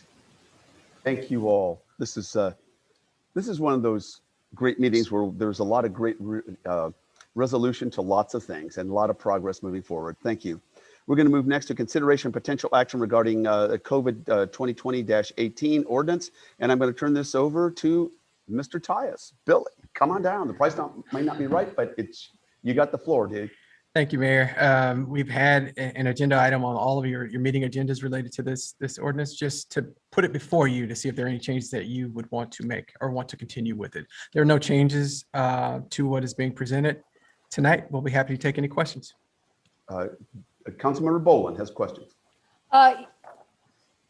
Yeah, I have some questions because with the vaccinations and the changes from the governor from week to week, from day to day, should we begin to review these more closely if you haven't already started, to be prepared in advance for when the governor goes, open the floodgates, you know, that type of thing?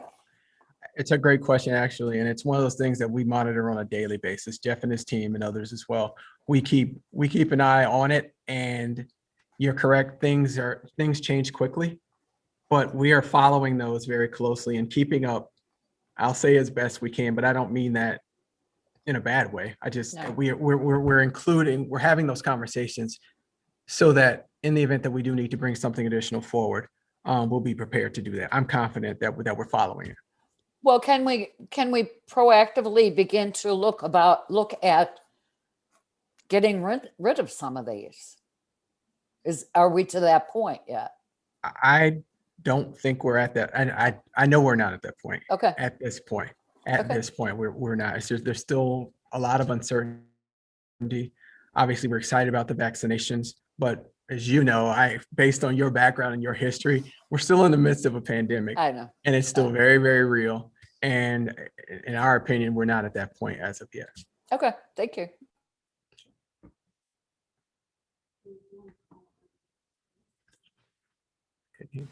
Sorry, Councilmember Crable, the mayor has stepped away for a moment. I'll just go ahead and just mention that, when we talk about outdoor dining, I still want to, focus on making sure that is ADA compliant. I know we were working on that, last year, and I want to make sure that continues.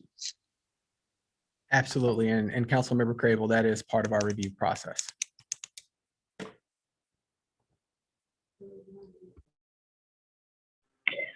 Okay, is the mayor back, or should I? Sorry. He is back. Thanks. Okay. Sorry, everybody. Any other questions? Seeing none, we're going to go ahead and go to the city manager's discussion. Mr. Tyus. I'm sorry. Finance director's Oh, report. I'm sorry. I jumped over that. Oh, here I am again. Finance director's report before Billy. Okay. Mr. Rathman, are you there? Yes, sir. Thank you, Mayor. Phil, can you bring up the presentation, please? Let's go ahead and jump to the second slide, please. So again, it's kind of a recurring theme. There's a lot of red numbers in parentheses in the year-to-date variance column. I'll kind of draw everyone's attention to that column and then the far right column. But our revenues are actually doing fairly well compared to the projections we started off earlier in the year, even midsummer. We had somewhat of a dip, December when the mitigation increases occurred, but we've rebounded nicely since then. Just to highlight a couple of items, income tax, the year-to-date variance of 932,000. We attribute about 600,000 of that to the deadline push out last year from April 15th into July. But even with that, then we're trending above budget year-to-date by over 300,000. So there are segments of the economy, the big box stores, distribution, Amazons that are doing fairly well. Food and beverage tax, that's $713,000 under year-to-date. That's a really large number. But to highlight, last month of February, we were just $21,000 under budget. Our average budgeted month is $380,000. So just being $21,000 under budget for February, and that's 6% under. That's a significant rebound and shows the resilience of the community, the economy in the community. So I wanted to highlight that as well. Local use tax. This has been our rock star category for the year, almost $800,000 over year to date. A reminder, this is where our internet sales tax comes in. There is a transition that occurred January 1st where the local portion of sales tax needs to be collected by online retailers, but we won't really get visibility on that until next month. So, once again, this category is doing really well. And the prior month, or actually for March, I wanted to highlight some of that. We've gotten revenues so far in March. It was $200,000 over the budget just for March. Going to jump back up to local motor fuel tax, $625,000 under budget. You can see in the far right column, 16% under budget month to date. We're using an estimate of about 17%, and I mention this every month. We're keeping an eye on that. That's what obviously drives our asphalt and concrete revenues. And so, whether or not there's going to be a lingering impact from COVID on that category, that remains to be seen with the remote workforce. But all of our other categories are trending nicely. Last one I'll highlight, jumping down to the bottom, hotel motel tax. Year-to-date variance, a big hit, $606,000. We're using an estimate right now of 50% reduction in those revenues, but you can see out in the far right column, the last month was just 18% under budget. So again, resilient economy, we're doing really well. Next slide, please. I'm going to run through this real quick. What I want to highlight is that budget adjustments column. You can see, $6.8 million reduction in revenues. If we take out the $3.2 million, the second line there, the grant that was the local cure dollars we got, that's a projection of around $10 million in revenue hits for the year. Many of those revenues, especially in the charges for services, have offsetting expense reductions, like for the BCPA, where we have revenues related to events. If we don't have the event, we also don't have the artist fee. But that's pretty close to the number we came up with in the summer, right around that $9 to $10 million reduction. So the local cure, $3.2 million, speaking the obvious here, but that was really helpful in helping us have a positive turnout for the year. But adding to that, where, the offsetting expense reductions, that our managers are overseeing, salaries. I mean, we always have our vacancy savings, but, the seasonals that we didn't have in place for parks last summer, that drove that down. Commodities have been trending down for us. So hopefully they continue in that regard. The other expenditures, the $1.5 million under that we're projecting, a significant component of that is the fire, ambulance, insurance write-down reductions that we're seeing related to the program. The Chief Moore got us into last year. That's really had a significant impact. It's impacting us into 2022. So essentially, we're looking at about a break-even year net of the planned use of reserves.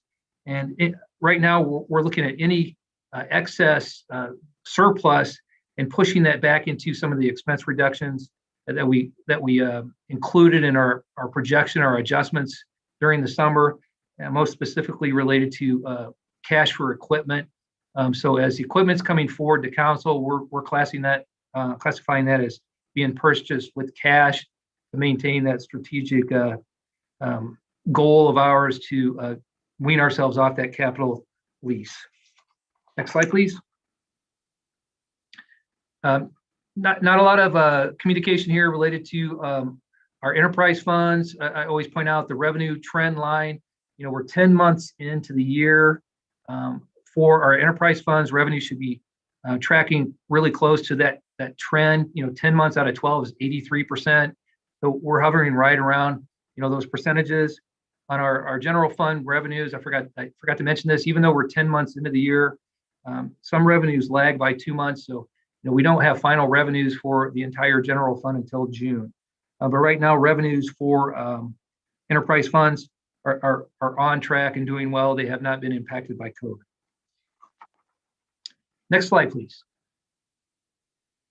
This is just an FYI. I discussed this with the city manager about a month ago while discussing the retail cannabis taxes with the pantograph. We wanted to put this back on the radar.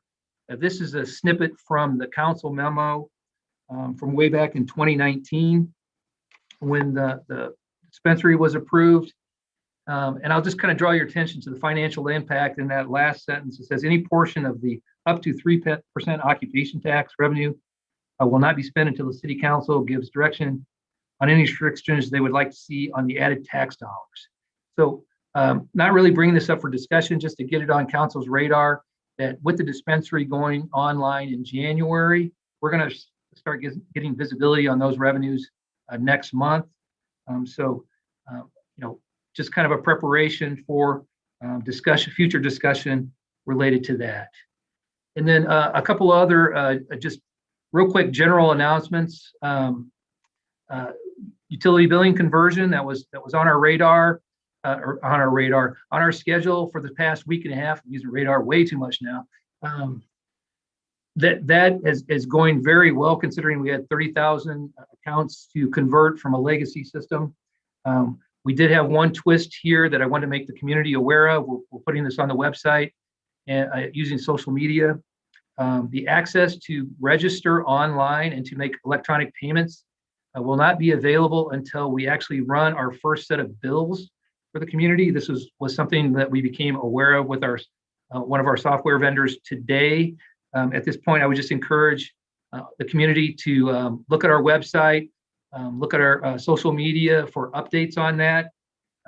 So until we actually process a bill for you, the resident, your account will not populate into the payment portal. So I just want to kind of highlight that. Go to our website if you wouldn't mind, please, and there's more information there.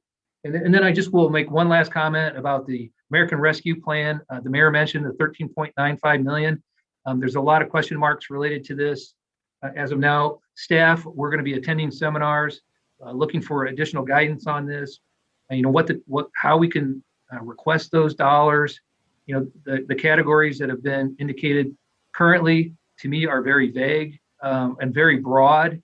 It's kind of like when CARES came out, Local Cure came out, we were allocated $3.2 million, but until they broaden that eligibility up to include public safety, compensation expenses, we weren't going to be able to access that. I don't get the feeling that that's the case with this, but we are going to be very diligent in watching that and making sure that the city can request and get access to all the funds that have been allocated to it.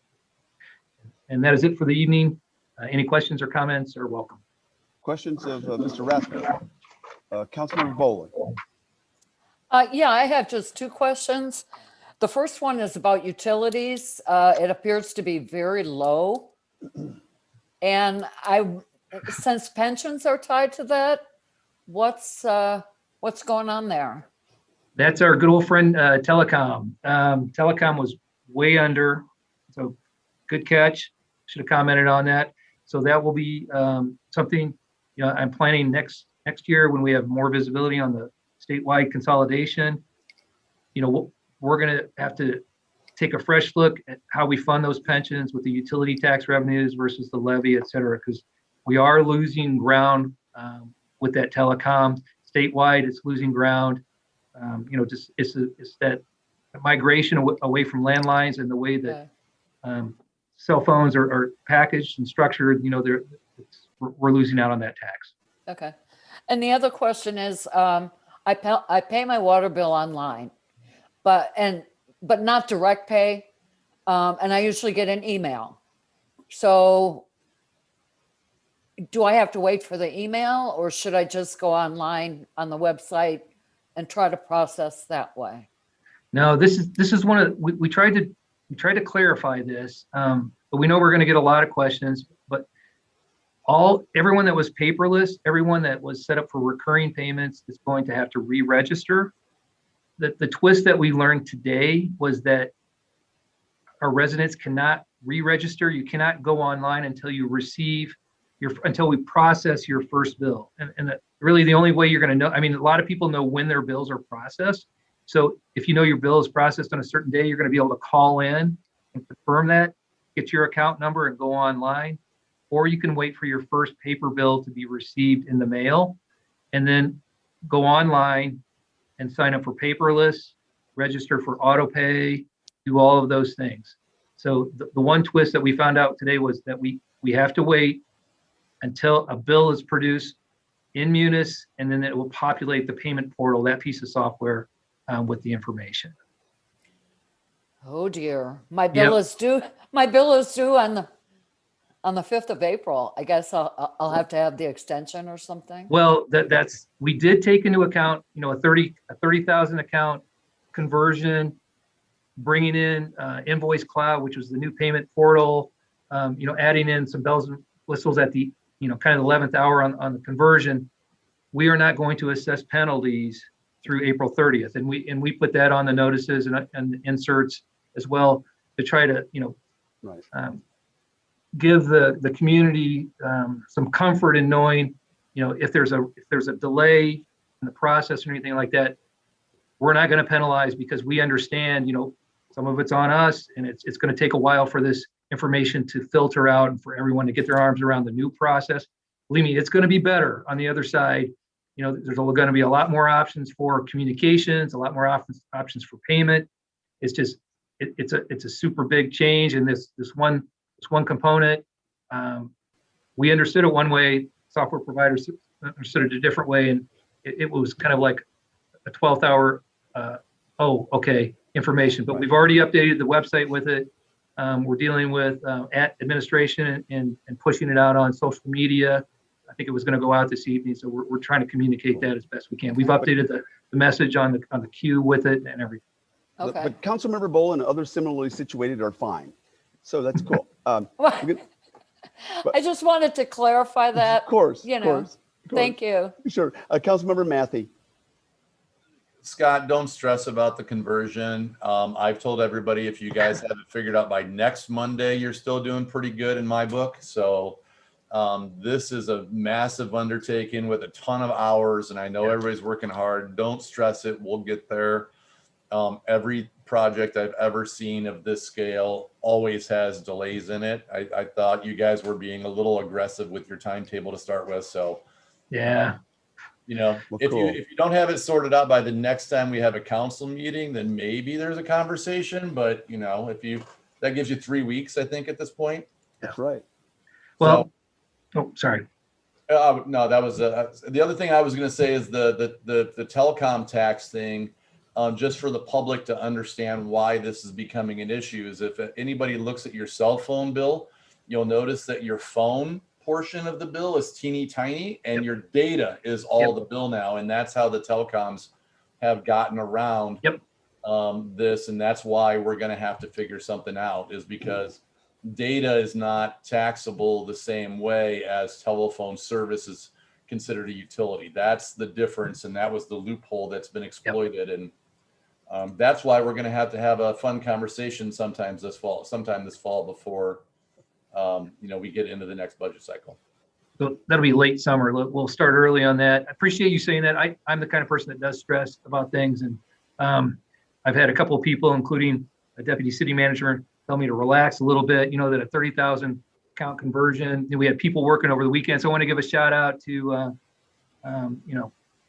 we had Shelly and Deb and Trish and Jeff, all these people working all weekend to try to post payments, and then kind of found out we can't actually load them up to this other payment portal. So it's going well, but it was just a twist at the last minute.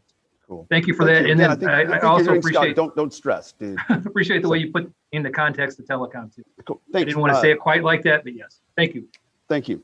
We're going to move now. Thank you, everybody, to our city manager discussion. Billy Tyus. Thank you, sir. Phil, if you will, well, thank you. Or Leslie, thank you.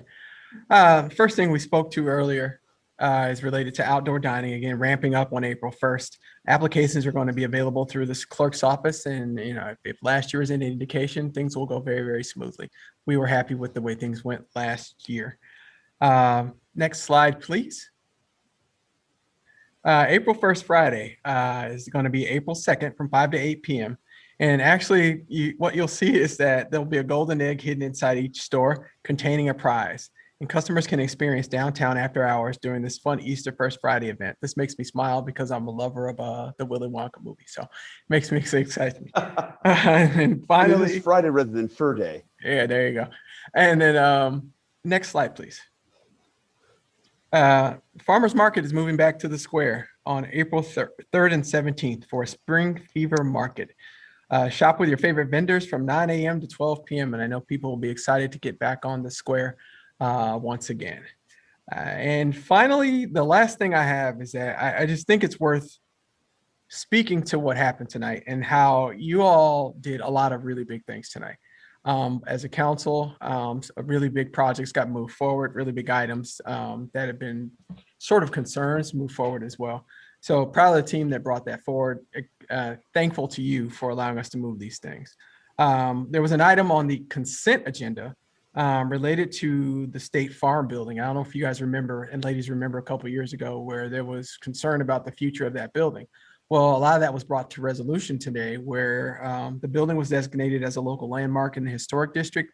And as you already knew, Kepler Vision is occupying the building and expanding there as well. Again, big deal.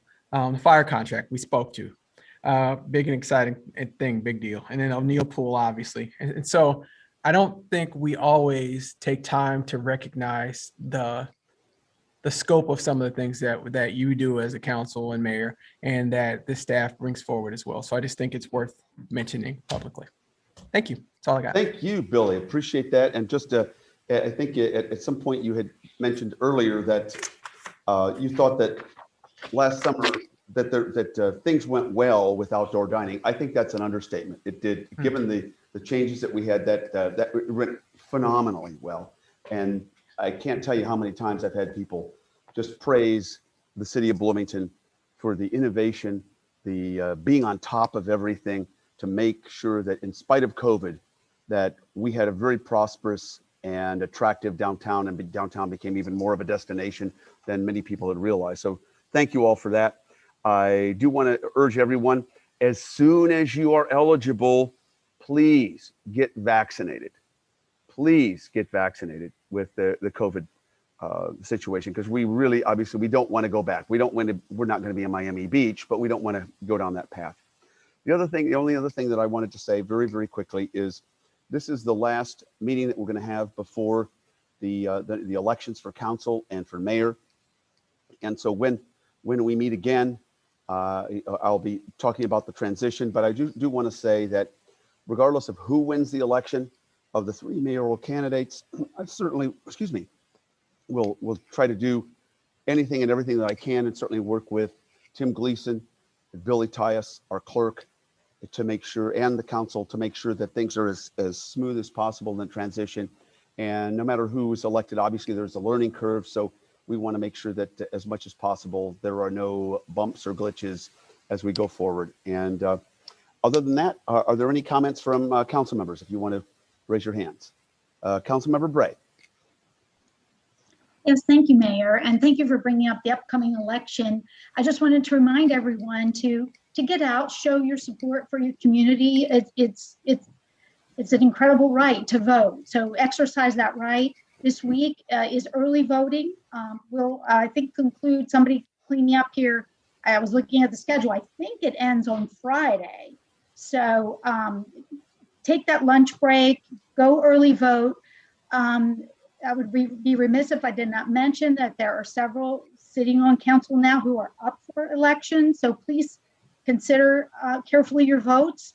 And again, just, we have a great community, but it has to have everyone's attention and tending it to select those candidates that support and look after our community in a manner that you find winsome and collegial and frankly, something that we can build community with.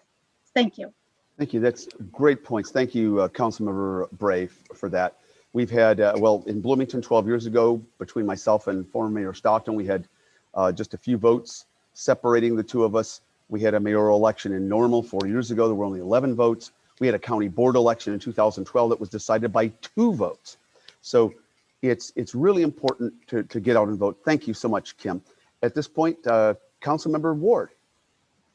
Yeah, I'd just like to acknowledge that as much as we have to celebrate tonight, and I am so pleased at what we do have to celebrate tonight, I just want to acknowledge that not only, were there some shootings in Atlanta, obviously, in the last days, but just tonight there was another mass shooting in Boulder, Colorado, and just up the street in Normal, we had a shooting in our own, broader community. And yes, we have much to celebrate, and we have got lots of work to do.